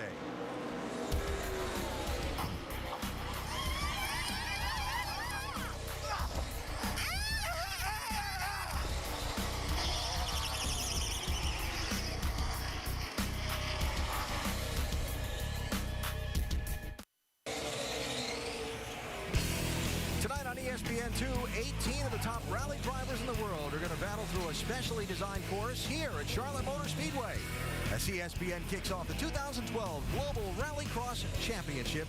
Coverage at 8 p.m. Eastern on ESPN2. Now, I want you to picture this. I'm supposed to do that. On this section of the racetrack, from the front stretch to the pit lane to this tri-oval area, the cars are going to be doing that shortly. They've got ramps and they've got some water hazards and they've got other. They figured out a way to bring that out, install it after the Saturday race, run the Rallycross race, take it back out so it's all ready to go for the Sprint Cup Series race tomorrow. Okay, so Jimmy Johnson and all of them don't have to negotiate that front straightaway? No, they don't have to jump the ramps. I'll tell you what, they do some exciting things here at Charlotte Motor Speedway. Nothing they do surprised me, whether it's with the military or people jumping out of stuff. Like I said earlier, as soon as that Global Rallycross race is over, they'll be shooting people with cannons out here. So it's a lot of excitement going on at this track. And I can't wait to watch that race. I've never seen anything like that before. Between this race, that race, the Indy 500, the Coca-Cola 600 at Mall Night, if you haven't had enough racing about a Mall Night, there's no helping you? I guess that means you're a race fan. There you go. It's like Kevin Harvick's lead's dwindled just a little bit since the pit stops. Just looking at some of the lap times, you see the faster lap times being run by some cars a little further back. You see that that last graphic on the lead. So that right there is the one that's most amazing to me, though. No wins at this track for Kevin Harvick. 37-time winner in the NASCAR Nationwide Series and has never won here at Charlotte. He has won the Coca-Cola 600, the Sprint Cup race. Won it last May. But has not won in the Nationwide Series at this track yet, which is really kind of shocking. I got a feeling he knows that. He's like, come on, guys, back off. I'm 77 laps from winning this thing, and you're telling me how bad I am up here. Well, we talked about it earlier. Dominating this race doesn't mean you're going to win it. Yeah. Because it does change. The track changes a lot as this race wears on. And now I'm seeing some other cars that are running fast lap times. I know that they take a caution to bunch them back up, but there are some cars out there that are a lot more competitive than they were earlier. Do a little housekeeping here, Andy. Penalties on that last round of green flag pit stops. 39 car Josh Richards speeding exiting the pit lane. 4 car Danny Eflin speeding entering the pit lane. And the 08 car of Kyle Fowler. They had an uncontrolled tire on the pit stop. They all got penalties following those pit stops. Race here for third. Joey Logano 20. Casey Kane 38. Well, I guess that engine's holding up pretty good with Casey. We heard him say he was losing power earlier in the race, but looks like it's pretty good now, Rusty. It could have been something just like you said. Car not handling right, changed the tone of the engine, doesn't it? Oh, come on, Andy. You know better than that. I mean, you know, these drivers always complain about motors. Oh, I had one of the worst. Harry Gant said the motor's blowing up just about every race. I've never had too much horsepower. I was over a little short track the other day, and those guys are detuning those motors and doing stuff. I said, what are you guys doing? You need more power. That'll fix everything. Car in trouble. Turn 3 and 4. That is Taylor Malsom in the 19. Caution flag is out. Tell if he hit anything or not there. He spun in practice on Thursday. Didn't hit anything. Looks like he may have got away with another one. transition off the racetrack down onto the flat of the apron is pretty severe, and those splitters really hit hard. Surprised he didn't tear that up much. This flat gets loose. Wow. Just about over correct. Looks like he did make some contact with the wall. But really, that's minimal damage. Very minimal. And you can see that, what Rusty said, coming off the track, that transition. Yeah. Like it may have buckled that left front fender a little bit. All right, so you've just been on pit road under the green flag, but you've got 74 laps to go. We see any strategy here, or do you bolt on forward and save the strategy for later? Yeah, it's hard to do any strategy now. I would think, as slick as the track is, I'm going to get 4 tires if I'm up front. Just rather have that going for me. Yep. I'm glad you said that, because if I was driving that car, that's what you'd be calling for, right? I'd say. What if I said 2, Rusty? What would you say? Come on, man, don't do that. We got 77 to go. I'd talk you into 4 tires. Well, you did it. You didn't have to work hard. Always like sticky tires. But you know, if you're a guy that's back there in the mid-pack and they're trying to steal some positions, you may try something to get you up there. But as far as the leaders go, I would take 4 here, and I'd just leave it up to my driver. Harvick, Keselowski, Logano, Kane, and Scott, your top 5 on the pit stops with 73 laps to go. Dave? The call for Kasey Kahne was 4 tires, and immediately 2 tires. They're going to make a 2 right side tire stop, fill it with fuel, tighten the car up just a little bit. Shannon. And Dave, the call for the 22 car is 4 tires and an air pressure adjustment. He said we were much faster on that run. And you see Kevin Harvick on the bottom left-hand corner of your screen. He says the car is getting a little bit loose. They are going to make a wedge adjustment and also go for 4 tires and Sunoco fuel. Alan? Saw the 38 not be the only one to play some strategy. Yeah, you see quite a few cars just taking 2 tires. Kyle Busch, one of them. See where Kevin Harvick's going to shake out on the restart and how this all works out in just a minute. There's no calm quite like the one that falls over Indianapolis Motor Speedway as race day approaches. And there is no more thundering storm than the Indianapolis 500. Ryan Briscoe grabbed the pole by a millisecond. 3-time winner Helio Castroneves is in row 2. And the legendary Andretti name lies strong with 3 drivers up front. History will be made Sunday. It's the Indianapolis 500 telecast presented by GoDaddy.com. Coverage begins at 11 a.m. Eastern on ABC.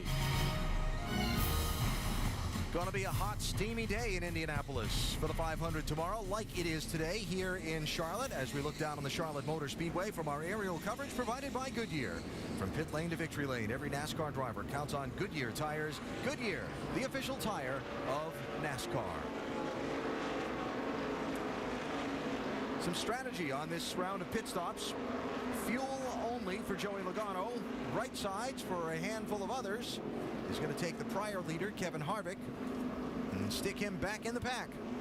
Right sides only for Kasey Kahne, Brian Scott, Kyle Busch, and Elliott Sadler. Harvick, the leader prior to the pit stops, is there on the outside of the 3rd row in 6th position. Brad Keselowski back in the 22 car took 4 tires on.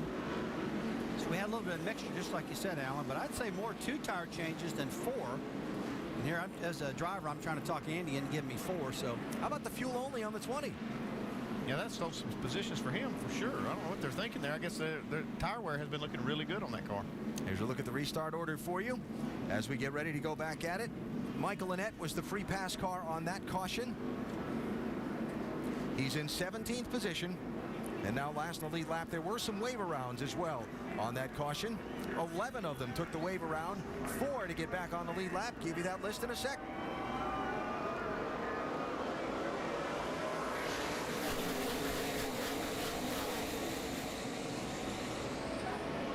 Another good restart for Joey Logano. He's been doing this all day long when he's up front.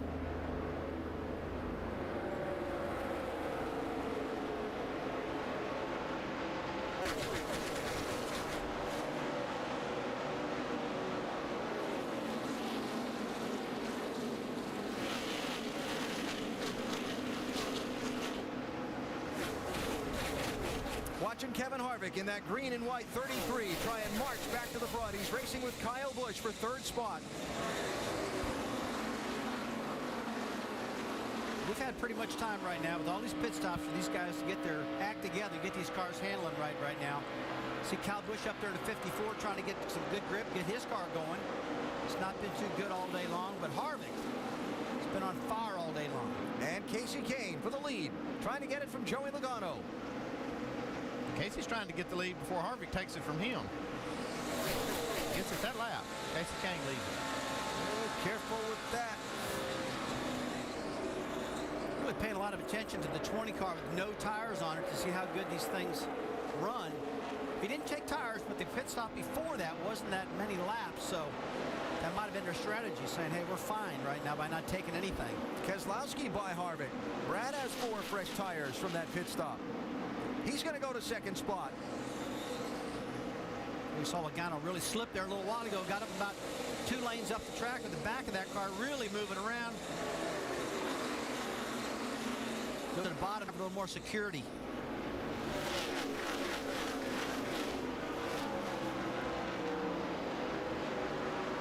Quick mention, back to the lead lap with wave arounds on this yellow. Mike Wallace, Reed Sorensen, Jason Bowles, Timmy Hill, and Eric Darnell. Comes Keselowski now for the lead on Kasey Kahne. Like the 4 tires are going to win out. Got it. I mean, that was a great move by Keselowski. He restarted, Alan, what was it, about 6 or 7 position? Brad was in 8th for the restart. 8th, and now he's leading just a handful of laps, so I saw what I needed to see right there. 4 tires was a good decision. Yeah, one thing we're seeing, though, is, like I said, Harvick's car didn't seem to be as good that last run before the caution that had been earlier. I'm not sure if the track is changing or they're not keeping up with it. See Brad Keselowski and that 22 team doing a great job. I'll tell you what, if I'm the guys watching this on television right now, the Cup guys for tomorrow's race, and I'm looking at this 22 car, knowing he restarted in 8th position, he picked up from 8th to the lead in like 4 laps. Incredible. Now, some other things to follow up on from that last caution flag. While we were in the break, Sam Hornish Jr., Brad Keselowski's teammate, was on the pit lane and the hood was up on that 12 car. Shannon? Yeah, and they brought that number 12 car down because Sam Hornish Jr. said he had a vibration in the front end, so they wanted to check the splitter to make sure it wasn't rubbing. Then the guys came over to the tires and they pointed this out to me. They said when Sam came off pit road, he must have run over a lug nut, and they believe that this is what was causing the vibration. Yeah, that's kind of a strange pattern right there. It looks like either something on the car rubbing that or possibly, like you say, a lug nut or debris on the track. So Hornish in 9th, racing for that spot there with Austin Dillon in the 3, Cole Witt in the 88, and James Buescher in the 30.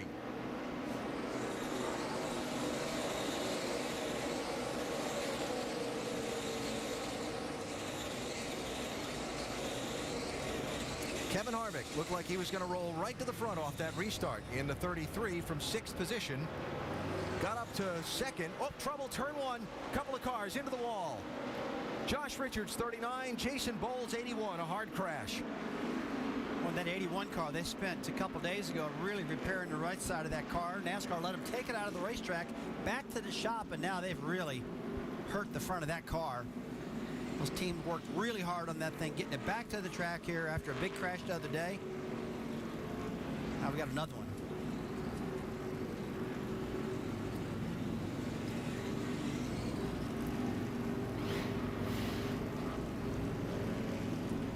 Sure if he just got loose. If Richards got loose, looks like he did just before that. Nowhere for Jason Bowles to go. Yeah, Jason Boyle's just a victim in this particular one. Just couldn't go anywhere. I just mentioned Bowles had just taken the wave around to get back on the lead lap, and now has a badly damaged car. Josh Richards in the 39 was some 3 laps down to the race leader. Now he's got big problems. Yeah, just go ahead and get out of it, Jason. Just go ahead and get out of it. That would be a good idea. That's right at the entry to the pit lane. You see the red flag with the yellow cross being waved there and the red and yellow lights flashing. NASCAR will close the pit lane and not allow anyone to make a pit stop until they get that 81 car out of there and get any liquid or oil or whatever that might get put down cleaned up. Good to see Jason out of the car, sitting on the pit wall. I talked earlier about Jason Boyles, a lot of talent. Won the Toyota All-Star Challenge out in California. Big short track race. He's won some championships. He's the lead representative for Oakley Sunglasses here in the Southeast. Does a lot of work with the drivers, the uniforms, and a driver. I think he's got probably an oil cooler busted there. You can see from that damage in the front. And as long as that engine's running, it's pumping oil through it, or trying to, and catches fire on the headers. Thankfully, he has climbed from the car. End result, though, bit of a mess to be cleaned up. And the pit road closed because where Bull's car sits.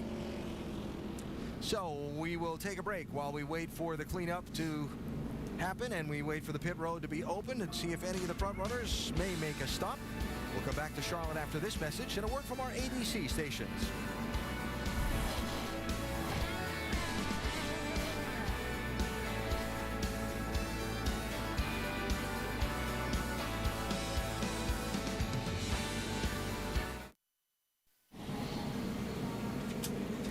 Still working the caution and the cleanup here in Charlotte. And a reminder later on tonight from here, it is the Global Rallycross Championship at 8 o'clock Eastern on ESPN2.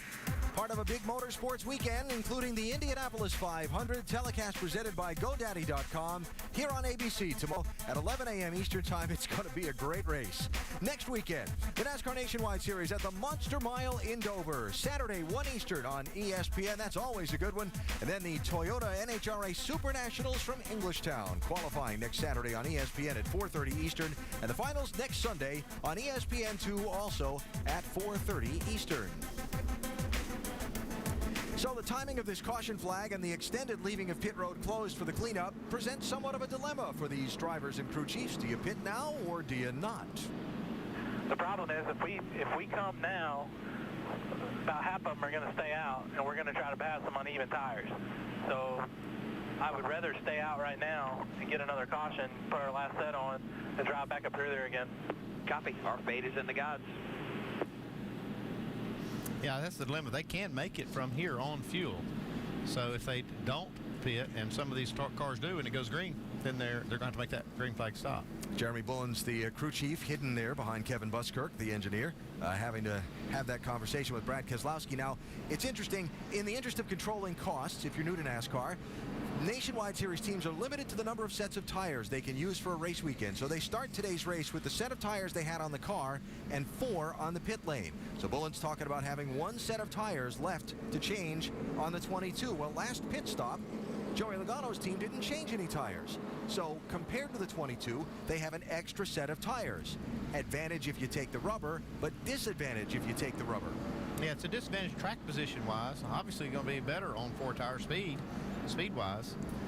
But this caution came just a little bit sooner than what Adam Stevens wanted to see. He would like to have seen this thing go just a little bit farther, and then that caution come out and be able to use that extra set of tires that he has, maybe to their advantage. We'll see how it works out here, because Joey was holding station pretty well by just taking fuel only on the last caution. But now they can make it all the way. It's going to be interesting to see how these crew chiefs play it. Well, we've seen more caution flags today than we've seen normally this year. A lot of people complained about not enough caution flags, a lot of green flag runs. Well, today we've had a lot of caution flags, and I'm going to predict we're going to have another one. Pit road's going to be open here. Numbers will back you up on that. I'll get to that in a little bit here. I know Andy loves that. Pit road's open here, so cue the Jeopardy music, and let's see what the decisions are.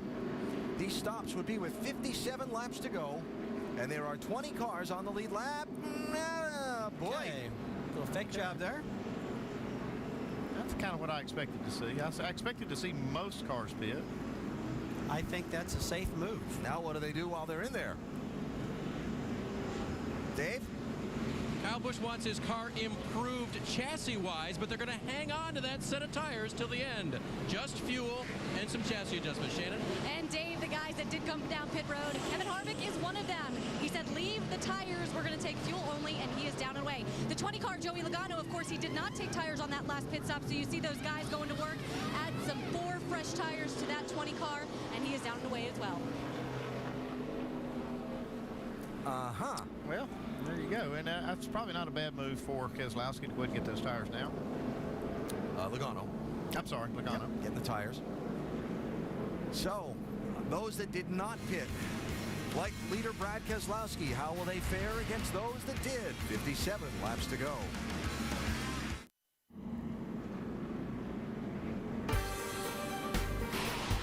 ESPN's coverage of the NASCAR Nationwide Series on ABC, brought to you by the Hatfield Hatfields and McCoys. The feud begins only on history. Field coming to the 1-to-go signal. Joey Logano's team just put on a fresh set of tires. He's our in-race reporter, and he's back in 15th place, Rusty. Joey Logano, Rusty Wallace, ESPN, you got us? Yeah, man, I got you. Okay, buddy, you're 15th place. You got 4 new tires in that baby. What's that car been feeling like all day long? Well, it was pretty good up front. Now we're going to see what it's like with a lot of dirty air here. So, race didn't play out as we planned there with our strategy. So, we got some work to do, but we'll be fine. We'll get back up there in a few laps. Joey, is the track pretty slick out there? Looks like we've seen a lot of cars spinning out and slipping all over this place. Well, the temperature in here says it's still really hot, so I'm assuming it's still really hot out there. We're sliding around quite a bit. Okay, man. Have a great race. Good. Joey Logano 3rd to 15th with the strategy as we get set for a restart. Mike? Catching up with the 2 guys involved in that last incident. First, Josh Richards. What happened? Just one thing after another today. We've had a good car, and had our transmission stuck in 4th gear and had to come in and go some laps down and just trying to ride around out there. I've been loose in all day, and towards the end of that last run, I kept getting snappy loose in and snappy loose in, and then I don't know if we had a left rear tire going down or something, and finally it felt like the right rear might have got up into the speedy dry. Then from that point being loose, it just snapped around there, and then it sucked that Jason got hooked up there. But frustrating day. It was great to be here though. It was cool to get to race here for the first time for NSW Kids, and we'll be back. And catching up with Jason Bowles too. He just came from the care center. He is fine, Alan, as we're ready to go back green. All right, Mike, thanks. Coming to the restart. Good to see that Jason is okay. Denny Hamlin first off the pit lane outside of row number 2 in the 18 car, but no fresh tires. First 3 didn't pit. Keselowski, Kane, and Allgaier. Joey Logano with the fresh tires back in 15th. And 54 to go. We have a little shade on the track right now, so there should be some good grip. Tires are cooled down. Oh, got one in trouble. Brian Scott. Saved it, didn't he? And Colwyn. No, they hit the wall. Brian Scott was wheeling it. Well, predictions were right, Alan, on these caution flags. Yeah. You can tell it. A hot track, a slick track, starting to run out of time. Strategies running through these drivers' minds right now, and they're all in a hurry. Man, isn't this the story of Brian Scott's season? Yeah. Every day he's got a good car. He's up there contending. Something happens.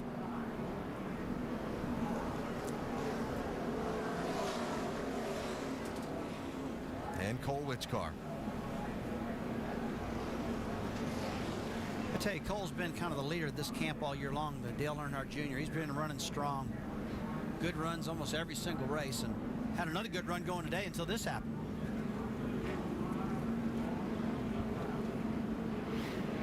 See if Austin Dillon doesn't have a problem here into 3 that starts this whole thing. Wow, he's loose. No? Yeah, everybody was just loose right there. So Witt kind of got dumped from behind too, it looked like. Alan, I see what you're saying about Austin Dillon. Looks like he saw the guys up front getting loose. He checked up. Yeah, but Brian Scott's in front of Dillon. Yeah. Looks like Brian. See, that's Brian up there. Dillon got out of the throttle, seeing what was going on. Everybody just sliding through that corner. And then same thing with AJ. AJ didn't get hit either, it looked like. Something on the track, maybe? Possibly. Definitely took everybody by surprise. Stay low.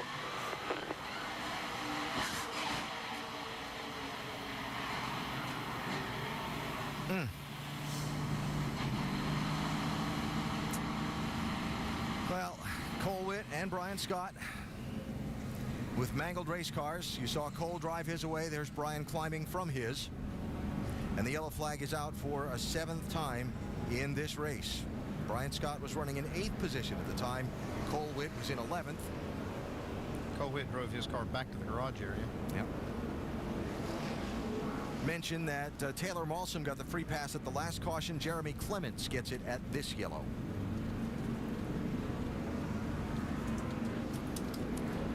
So, 52 laps to go. Didn't really run any laps since that last restart. I don't expect anybody pit here. If you're going to do that, you would have done it on the last stop, or last opportunity to make a stop. And get into the historicals if you want. 12 laps or less is the green flag trend in 14 of the last 16 nationwide races at Charlotte. It's come down to a run of 12 laps or fewer to the checkers. So history says we're going to see another checkered flag. Now that's 12 of what did I just say? 12 of 14? Yeah, and it is the History 300, yeah, so we're going to go with it. There are still 2 exceptions to the rule. You can always get that stray long run, but the way this one's been, I'd plan on the late yellow. Caution number 7. Out here in Charlotte, a couple of cars crashing off of turn number 2 in the History 300 at Charlotte.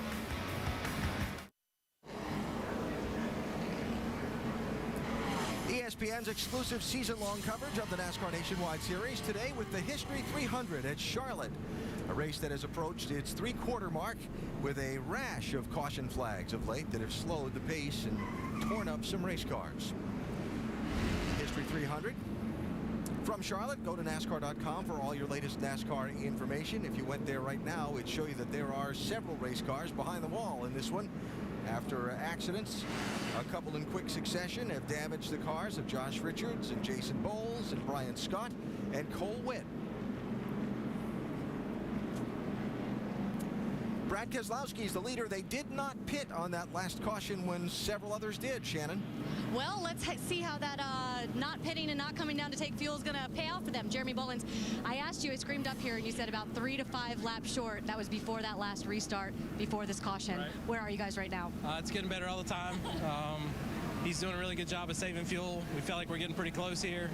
I'd feel better about one more caution, but I think we should be able to manage from here. But, you know, it's all about track position and trying to stay up front. And sometimes you got to take that gamble, and hopefully it'll pay off for us. See what happens. And, of course, the 22 looking to make this a big weekend for Penske Racing. Dave? With Mike Shiplett now, who was the crew chief the last time Casey Kane won a nationwide race here in Charlotte. That was with the Ray Evernham group back in 2007. So how do you make this one work this time? You're out on old tires and short on fuel right now. Well, the Great Clips, Chevy Impala will be good there at the end. We're hoping to get a caution with about 20, 25 laps to go. We'll come in, we got 4 tires here to put on it, and we'll be good to the end. So there's no guarantee on that. What's the backup plan? The backup plan is we get a couple more laps of yellow, we'll watch the checker flag drop. See, there you go. He's got both plans working, Alan. Yeah, looks like he's working your history plan, Alan. Planning on that caution flag coming out. Well, they all have their histories. Oh, yeah. You know, they all have the numbers that they calculate over the last 5 years worth of races here or whatever, and they all even have it plotted out as to when the caution should come out in that range.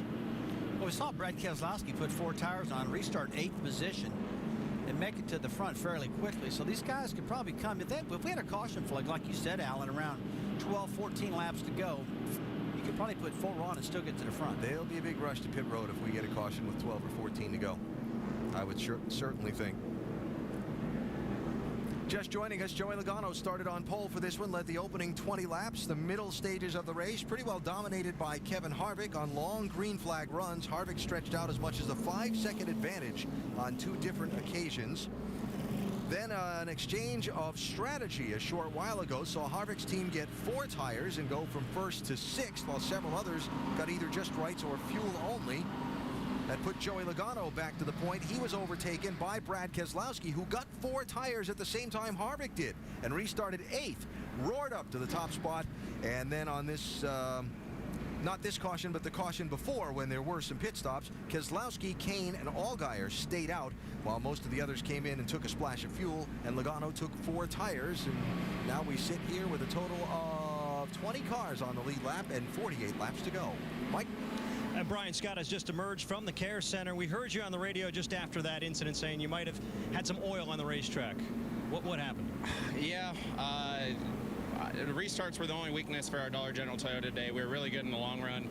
You know, it was getting time to go. We had just got our last pit stop done. We were good on fuel. And I was trying to get everything I could on the restart, and they just didn't do a very good job cleaning the track up, because as soon as I saw it right before I hit it, and as soon as I hit it, the car just jumped sideways on me and washed out. And unfortunately, we wrecked a fast race car. We had a race car capable of running in the top 5, and maybe with one more adjustment and a set of tires we had sitting in the pit, we could have contended for the win.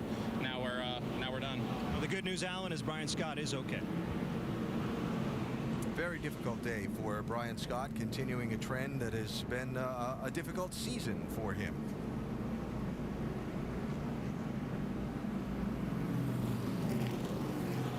getting the 1 to go signal. We'll go racing next time by. Brad Keselowski is the race leader. How's the track look, champ? What do you think? Well, it's got so many spots on it with oil dry and fluid that it's hard to tell. But it's definitely got a big spot in the middle of 102 that's very dark. Observation from the cockpit of that Dodge.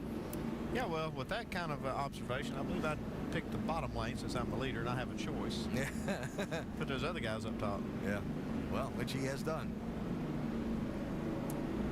So it's Keselowski and Kasey Kahne. Allgaier and Kyle Busch. Denny Hamlin coming back from having changed the carburetor and gone a lap down. 15 laps into the race, now running 5th. Then Kevin Harvick, talked about him having as much as a 5-second lead on a couple of occasions in this race. Those are the first 3 rows for the restart. Danica hanging in there, 9th spot. Joey Logano back there, leader before, now back in 12th position, trying to work his way back to the front. And this restart's going to come with 46 laps to go, and still basically a quarter of this race to run. Yeah, it's still go time though. It's down to the end where we need to start pushing to the front. Let's see what happens this time.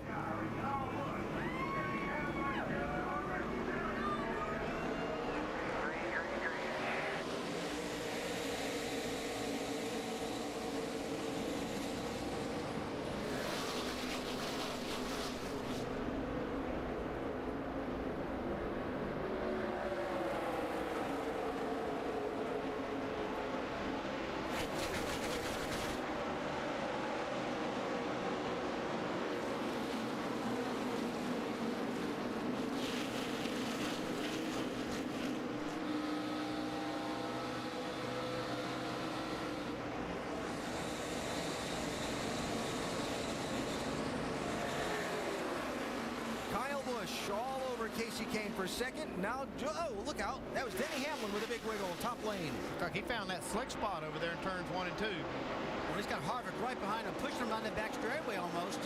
But he got big time loose up there and held on to that Eddie team car.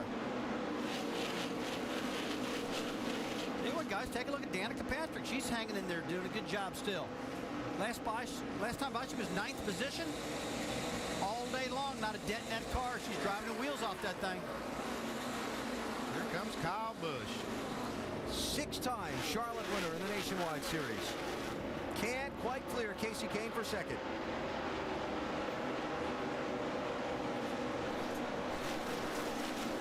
It's just amazing how much downforce the car gets when it's out front with clean air. The 22 car Keselowski's the one I'm talking about. Quite a bit faster than the rest of the cars right now. He's one of the cars that's really tight on fuel. Crew chief says he thinks he can make it if they get another caution flag. Ooh, Kahne way high there. Boy, he was using it up right there. Keselowski did run his fastest lap of the race last lap. Kyle's going to get clear this time of Kasey Kahne. Take a look at Justin Allgaier there, guys, in the 31 car. He's about as strong as he's been all day long. He's had a good top 10 car. But with every stop, it gets better. It's a good time to be your best is right here at the end. Remember, didn't pit on the caution at 143 to move up from 14th to 3rd at that time. These are team cars, the 38 car Kasey Kahne and the 31 Look at Justin Hamlin. Allgaier. Turner Motorsports coming out of the same shop. Aggressive move by Denny Hamlin. Got that car fixed. They changed that carburetor, and I believe they've got it running perfect now. You've got to believe he gets close enough, and a caution does come out. These guys can take 4 tires. Oh, look at Allgaier get loose. Got big loose. Big slide right there out of 31 of Allgaier. He gave that car an opportunity to stick. It just didn't take it. Yes.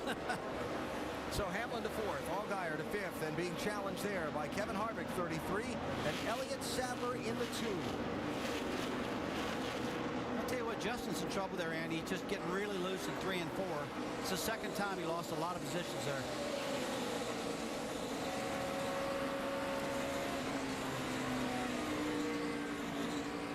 How busy are the hands on that 31? I can guarantee you one thing, Alan. He doesn't want to be that busy. Let's watch him getting into turn 3. It's where he's had his problems here last time.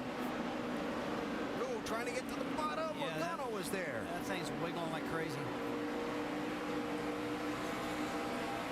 He'll do that with that 20 car up under your back bumper. Oh, you get a car behind you, it takes so much downforce off your car.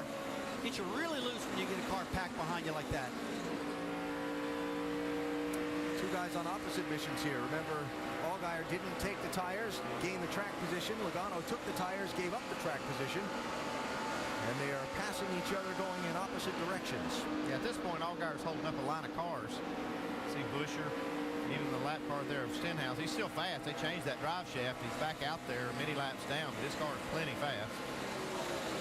Just another, sorry, Andy, go ahead. Well, you got Dillon right behind him also, having made that pit stop just a minute ago. Well, look out. Uh-oh. I'm telling you Those are teammates there. Buescher in the 30 and Allgaier in the 31. Allgaier's fun to watch right now. He's got that baby all over. They're still making contact. It's barely holding on. That's another team car, the 30 car. Stenhouse has got a great view of this. He's got a good seat. Might be too good. I believe I'd get out of there. James Buescher, the winner of the opening race in Daytona, the 30 car. Teammates to the 31 car of Justin Allgaier. Just joining us, Stenhouse went to the garage earlier. Drive shaft came out of the 6 car. He's 21 laps down in 29th place instead of contending for the win. And Stenhouse had a winning car, Alan, when that drive shaft broke. And he's fighting for the points. He's got an 11-point lead at this stage over Elliott Sadler at this point in the race. Yeah, one thing Stenhouse needs to remember is that he is 21 laps down, and these cars are racing on the lead lap. And if he's ever in this position where he's running on the lead lap, he'd want consideration from lap cars. He's racing amongst these guys and probably not making a lot of friends right now. Close there. Danica backed off to keep from running into Austin Dillon in the 3, and Mike Bliss had to check up pretty quickly as well in the 44. All those cars lead lap, as is Michael Annett in the 43. And Joey Coulter in the 21. That's a Richard Childress racing car. Haven't talked much about it. Nationwide Series debut. Had a little hiccup qualifying, but he's run a pretty clean race so far. Looking good in that Childress car. Coulter, a 21-year-old out of the Miami area, running the NASCAR Camping World Truck Series, was the Rookie of the Year on that tour last year. Mechanical Engineering Junior at the University of North Carolina, Charlotte. How about this driver, the 21, Shannon? Yeah, Andy just mentioned a little hiccup in qualifying. He spun coming off of turn 4, went through the front stretch grass. But guys, he did not have any contact with anything. They only needed to change the tires. And of course, this car has been doing very well all race. He's just been battling a little bit of snug conditions, as most drivers have been today. Coulter told me here on Thursday that he did a test on Tuesday of this week to run an ARCA race up at Michigan. New pavement on that big, fast 2-mile track. Said they were running 217 miles an hour off into the corner. Oh, my gosh. That's going to be fun. Oh, Michael Annett. Ran out of room off turn 4. That's a pretty hard lick for Annett. They have really struggled with that car of late. That's an identical car to Ricky Stenhouse. They get those from Jack Roush's program. They can't get the car qualified for whatever reason. He spends the rest of the race trying to get it up to the front. Started 22nd today. Been struggling all day long with that 43 car. 12th place here. Danica Patrick 7, Mike Bliss 44.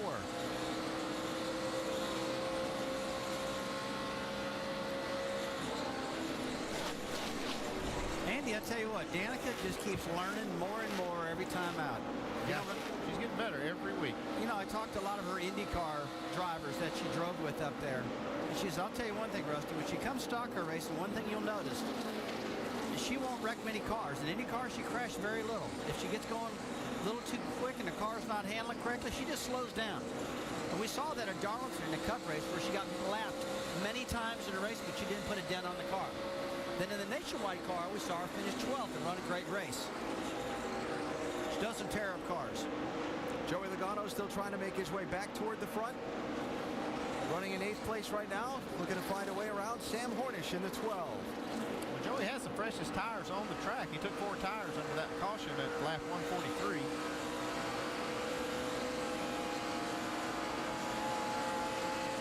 Last time by, the fastest car in the racetrack, Kyle Busch. And Logano through to 7th place. Problem is he's 6.3 seconds behind Brad Keselowski.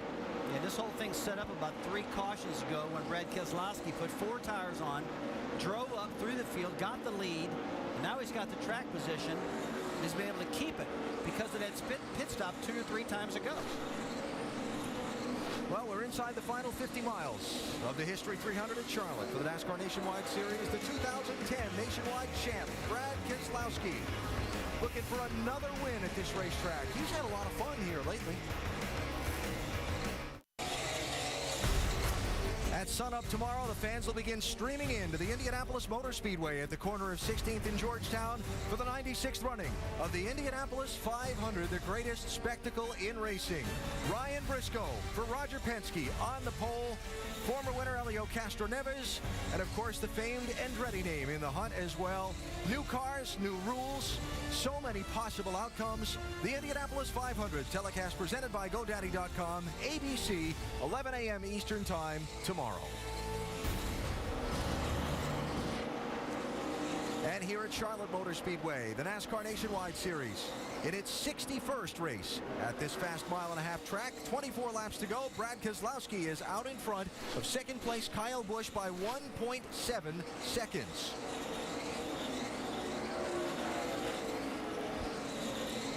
Tell you what, Alan, going back to the Indy 500, that's going to be a heck of a race. One thing this year, they got Chevrolet as an engine provider in that thing. It's always been Honda. It'll be interesting to see what happens this time. While we were away in the break, Denny Hamlin got by Casey Kane to go to 3rd. So Hamlin coming back from that carburetor change at lap 15, coming back onto the lead lap. And you see, easing his way toward the front if a caution comes out. He's got a fast car. You know? It's been a long, hard drive for these guys, Mike. It definitely has, Alan. They've overcome quite a few hurdles, especially earlier in the race with that carburetor situation that you mentioned there. Still, though, as you might expect from a guy who's been as successful as Denny Hamlin, he's not happy until everything is absolutely perfect. He's still been nitpicking, saying the car's a little bit tight. He's never been truly happy with the race car throughout the course of the day, but it's come a long way since the beginning of the race when he described it as, quote, pitiful. Well, let's see how Hamlin compares to Brad Keselowski and Kyle Busch and the rest. We'll check speeds at the line as the leaders come by this time. They'll come by with an even 20 laps to go in the race. That'll be a pretty good snapshot. You see the 22 cars really in clean air. His lap time was a 31:39. You can see 172 miles an hour. How about Hamlin, though? He's the quickest of those top 8. Okay. Problem for Hamlin is that difference in speed between he and Keselowski is only about 1/10 of a second. Yeah, it's not enough to make up the ground he's behind. Right, there you go.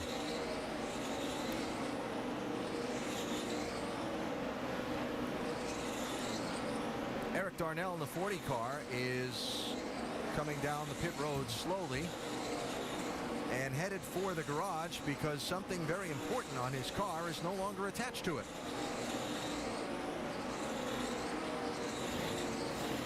Watch front end of this 40. Oops. It's like a side skirt. Yeah, it could have been some of the side skirts. You're right. You can see on the right side he'd have some damage. Or a piece of that front splitter. That lower lip of the front splitter. Well, Alan, it could be that. I mean, it could have wore off that much that it looked like a splitter. I mean, it looked like a side skirt. It is a splitter. It's something flat. It's something. It's supposed to be on the car. Yeah, but it's not. 88 Cole Witt has just returned from the garage area, 32 laps down after the crash he was involved in back at lap 146. So Denny Hamlin trying to stalk Kyle Busch for second place. Those are the two great finishes we saw between the 18 and 54 cars in consecutive races. Richmond and Talladega, different drivers in each car both weeks, but fabulous finishes. Thrilling finishes. That one at Richmond, I don't know if I've ever seen a finish at Richmond quite as good. You know, guys, we talked earlier in the show about Kyle Busch, I did at least, about the engines maybe being off a little bit, and how much have this team really improved this 54 car, Kyle Busch's new team, and Sitting there in second place right now, I've got to say they've picked their game up quite a bit from the beginning of the year. Yeah, Got their the cars engines much better. Their engines may not be off as far as you think, as is what you might hear. Right. They did a test with the trucks after the race here and found that the Toyota truck engines, which are virtually the same as these, are really close in horsepower. Mike Beam looking on, Dave. And he's got a mantra for his team this year. He says, you know, I can buy X amount of speed. That's available to purchase. To get that extra bit of speed that we need to win, we've got to work hard on that. And that's what these guys have been trying each week to improve this race car. It's very good today. He has fuel to the end of the race. They made a chassis adjustment the last time to try to improve it a bit, and he got 2 spots on the restart, but chasing down that 22 has been a big task. Still a second and 8/10 behind Brad Keselowski. 15 laps to go. Looking down on Charlotte Motor Speedway from our aerial coverage today, provided by Goodyear. From pit lane to victory lane, every NASCAR driver counts on Goodyear tires. Goodyear, the official tire of NASCAR. Well, I don't know if he'll catch him or not, but Kyle Busch just outran Brad Keselowski about 0.2 of a second that last time by. And just looking out the window, I see Kyle definitely getting closer. Okay, Alan, we're inside of 14 laps to go now. It's time. So what do your numbers say? Yeah, it's time. Recent history says this is about the range for that last caution flag. We'll see if we get it. Could be the exception. It could be. Never know. Well, I'm predicting we're going to have a caution flag, although I would have never thought we've run as long as we did. And many of these races this year with no cautions either. If Keselowski has enough fuel, which that's still in question because he did not pit under the last caution, but if he has enough fuel, he's not looking for a caution, I don't think, Shannon. Well, guys, I just looked up at Jeremy Bullins, crew chief for Brad Keselowski, and I gave him a thumbs up trying to ask him if they're good on fuel. And he kind of shrugged his shoulders and looked at me. And then I asked him, are you going to go for it? And he shrugged his shoulders again and kind of looked at me. I think that's a yes. Yeah, but he's not sure. That's the trick. Did they get enough caution flag laps? And he doesn't know, since this restart, Shannon, how much fuel his driver has been saving him since he got out to the big lead. You know, yeah, he probably has saved quite a bit of fuel by having that lead, Alan. You know, other forms of motorsports actually have gas gauges in their cars. NASCAR cars don't. That's third place changing hands there, Rusty. Sorry. That's okay. Kevin Harvick going by Casey Kane. I'm sorry, that's fourth place changing hands. If the race fans come to me all the time say, why don't NASCAR cars have gas gauges? You know what I tell them? I don't know. I don't know. It's just one of those rules. Just another piece to put on a race car that costs money. NASCAR tries to keep it exciting.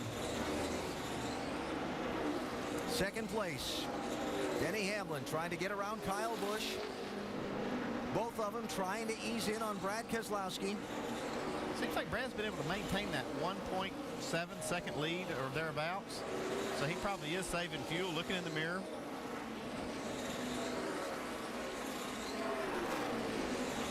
That's what I'm thinking too. He got himself a gap, and now he's just maintaining that gap. You know, he's an awful smart driver. Keselowski is. And with a gap that big, he can afford to do that, save that fuel. If he's at all concerned, it sounds like they are. So Hamlin to second. Yeah, Denny Hamlin's not worried about fuel. He's going to stand on it to the end. 1 6/10 seconds behind Brad Keselowski. Yeah, now that we have a new second place car in Denny Hamlin, we'll see if he can close that gap on Keselowski or whether Keselowski's got anything left. Yeah, he doesn't have to race Kyle Busch now, so he can really let that baby hang out like he is now. And last time by, Andy, he was 1.5 tenths faster than Brad Keselowski, so he's definitely catching him. Got a long way to go and a short time to get there. We'll see.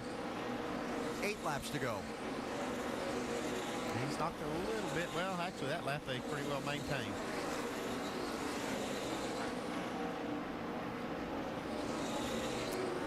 Brad Keselowski, 2010, a winner at this racetrack, trying to get another one. Does he have the fuel to get there? You can only do so much, you know. We played our hand, bud. It's either going to be really good or really bad. 10-4. Keep it posted, Joe. You're doing good. They're just talking about fuel right there. They've made like I said, their hand's already been played out. It's going to be what it's going to be. If it holds out for fuel and no caution flies, they're going to be a winner. I'll tell you what, really gut-wrenching, though, for the crew chief and the driver. It's really tough. And I'm looking out the window right now, Andy, and it doesn't have a caution flag look to it. The cars are spread out a little bit, and I'd be surprised if we get a caution flag at all, like we thought there might be. He's been maintaining that little gap he's got on Denny Hamlin now, about a second and a half. Been kind of a feast or famine year for Brad Keselowski. He's got 5 top 3 finishes, but he's also got 4 finishes of 16th or worse. Another year in this Nationwide Series program of getting together with a new crew chief and trying to get together on the same page and get it all sorted out. This now, for them, it's taken a while. Been like the 8th race of the year before they've gotten their first win. As a general statement, the last couple of years around, here's Brad getting ready, if the fuel holds out, to get into victory lane. This is the 12th race of the year. He hasn't run them all. Yeah, the one common denominator has been Brad Keselowski in this car. Had great crew chiefs. Paul Wolf was crew chief on this car a couple years ago, and they've developed some talent there. Down to 1.1 seconds for Hamlin. Still can't make up that gap if the caution doesn't fly. Yeah, or the 22 runs out of fuel. I'm trying to calculate this in my head right now. I mean, the distance he is behind, which is 1.19 seconds, the numbers aren't adding up that he can catch him before this race is over. The only numbers that the 22 team's worried about right now are those fuel calculation numbers. Yeah, that's exactly right. Brad's got a good handle on that gap. He's got a car fast enough to stay in front of Denny Hamlin. Everything in the top 10 pretty well spread out, except for Casey Kane and Elliott Sadler racing for 5th and 6th. We keep our eyes on the lead as we come now down to 3 laps to go. Is there enough fuel on board this 22 to get to the checkered flag? No sign of the late caution yet. It could still happen and set up a green-white checker finish. How's it going to play out? Well, if I'm a crew chief, I want to see if I can hold my breath for 3 laps. That's a long time here. Yeah, right now the story is, can this 22 make it on fuel? That's the big story right now. And he's been out of the throttle trying to save some gas. The crew chief's been talking to him. He's pedaling that baby, I call it. Or as John Force would call it in drag racing. See Matt Lucas, he's standing up now. That's crew chief for Denny Hamlin. He wants to get a good view of this if it happens. There it is, 1st to 2nd. They're coming to the white flag. Once Keselowski gets to the white flag, there'll be no green-white checker. If a caution comes out, the race is over. If it sputters on fuel, Denny Hamlin is there. Final lap at Charlotte. It's less than a second gap. That 22 even stumbles, I think Denny Hamlin can get him. If it doesn't, no chance.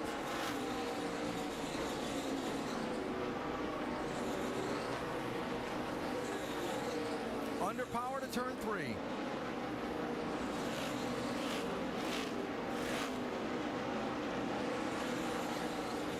The fuel's going to hold out, and the checkered flag and trophy will belong to Brad Keselowski and Penske Racing. Keselowski wins at Charlotte again. Good work. And I walked all over you, but you won that race for us. Thank you. Oh, man, you all deserve it. Good work. That's a gutsy call. Now, that might just be some good luck for Team Penske up in Indianapolis right now, watching this big win out of Brad. The big Indy 500 tomorrow. Brings a lot of good luck to that team, hopefully. Well, they made the call to stay on the racetrack at lap 143 when a lot of their counterparts pitted. Got them the track position, Shannon, and the fuel held out. All right, Jeremy, I was asking you a couple questions from down there on the ground, and you didn't give me any really good answers. You kind of shrugged your didn't have any good answers. So give me an answer to this. What was that last lap like for you? Well, the last 73 were the longest 73 laps of my racing career, but just so happy for this group. We've been close all year. We've been bringing good cars to the racetrack and had little thing after little thing go wrong, and just so happy to finally put this group where it belongs in victory lane. Congratulations. Alan? And the driver, whose charitable foundation does things for Congratulations, Jeremy. soldiers who've returned home, military veterans who've been injured in action, takes his what is now customary star-spangled celebration of victory.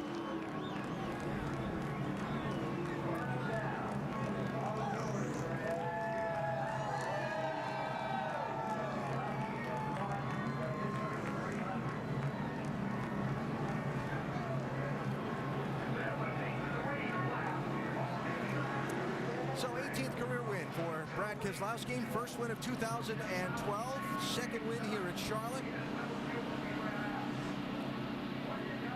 And for Roger Penske, his 24th career victory in the NASCAR Nationwide Series and his first of 2012 in this series. Kyle Busch came home third, Dave. It was a great drive for him. Something a little bit lacking at the end of this, Kyle, for you. What was it? Just lost a little bit of turn. We kind of been doing that on the long runs, but guys did a great job. I mean, this Monster Energy Camry was pretty good. You know, I hate it. We fell to third there. I'd rather have finished second, obviously, but, you know, this is a very good improvement. Mike Beam, all the guys, Rick, everybody's done a good job, and just trying to keep working at it, you know, keep trying to get better. We're just the little guys that can, and hopefully, you know, we can keep it going like that. They worked hard, finished third today. Mike? Dave, Denny Hamlin had to replace a carburetor early in the race. You weren't happy with the race car most of the afternoon yet. Here you sit, runner-up today. How would you describe the afternoon?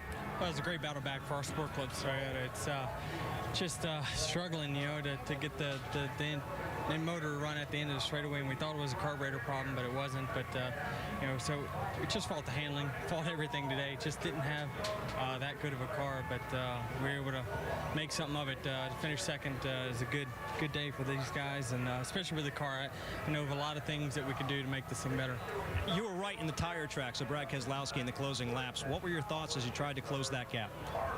Well, I used my stuff up so much trying to, you know, get back through the field and get around the 38 and Kyle that I just wore the right front right off of it. So I just didn't do a good job with tire management.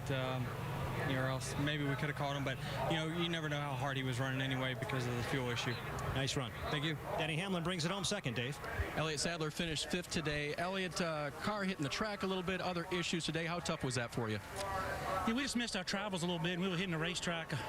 We've been doing a little bit on these mile and a halves. We're trying to get all the downforce we can, but Luke made some great adjustments during the race to get it off the racetrack a little bit where I can run up front with these guys. But proud of everybody in this one main financial car to keep digging and keep fighting and get a top 5 finish on 2 tires. We tried some pitch strategy, and it didn't bite us. So I'm glad it went green there the rest of the way. And we gained some points today, a top 5 here at Charlotte, a lot better than we ran here last year, and we'll move on to Dover. He said it. Picked up points in the championship, Alan. That's a big deal.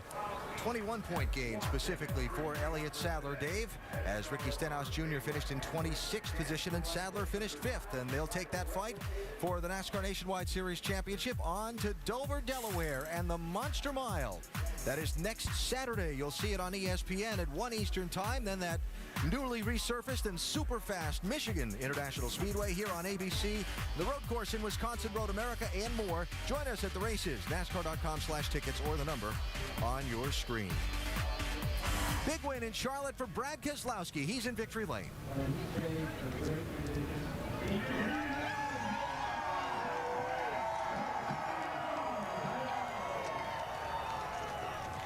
We told you at the beginning of the show how this is a very important weekend for Penske Racing.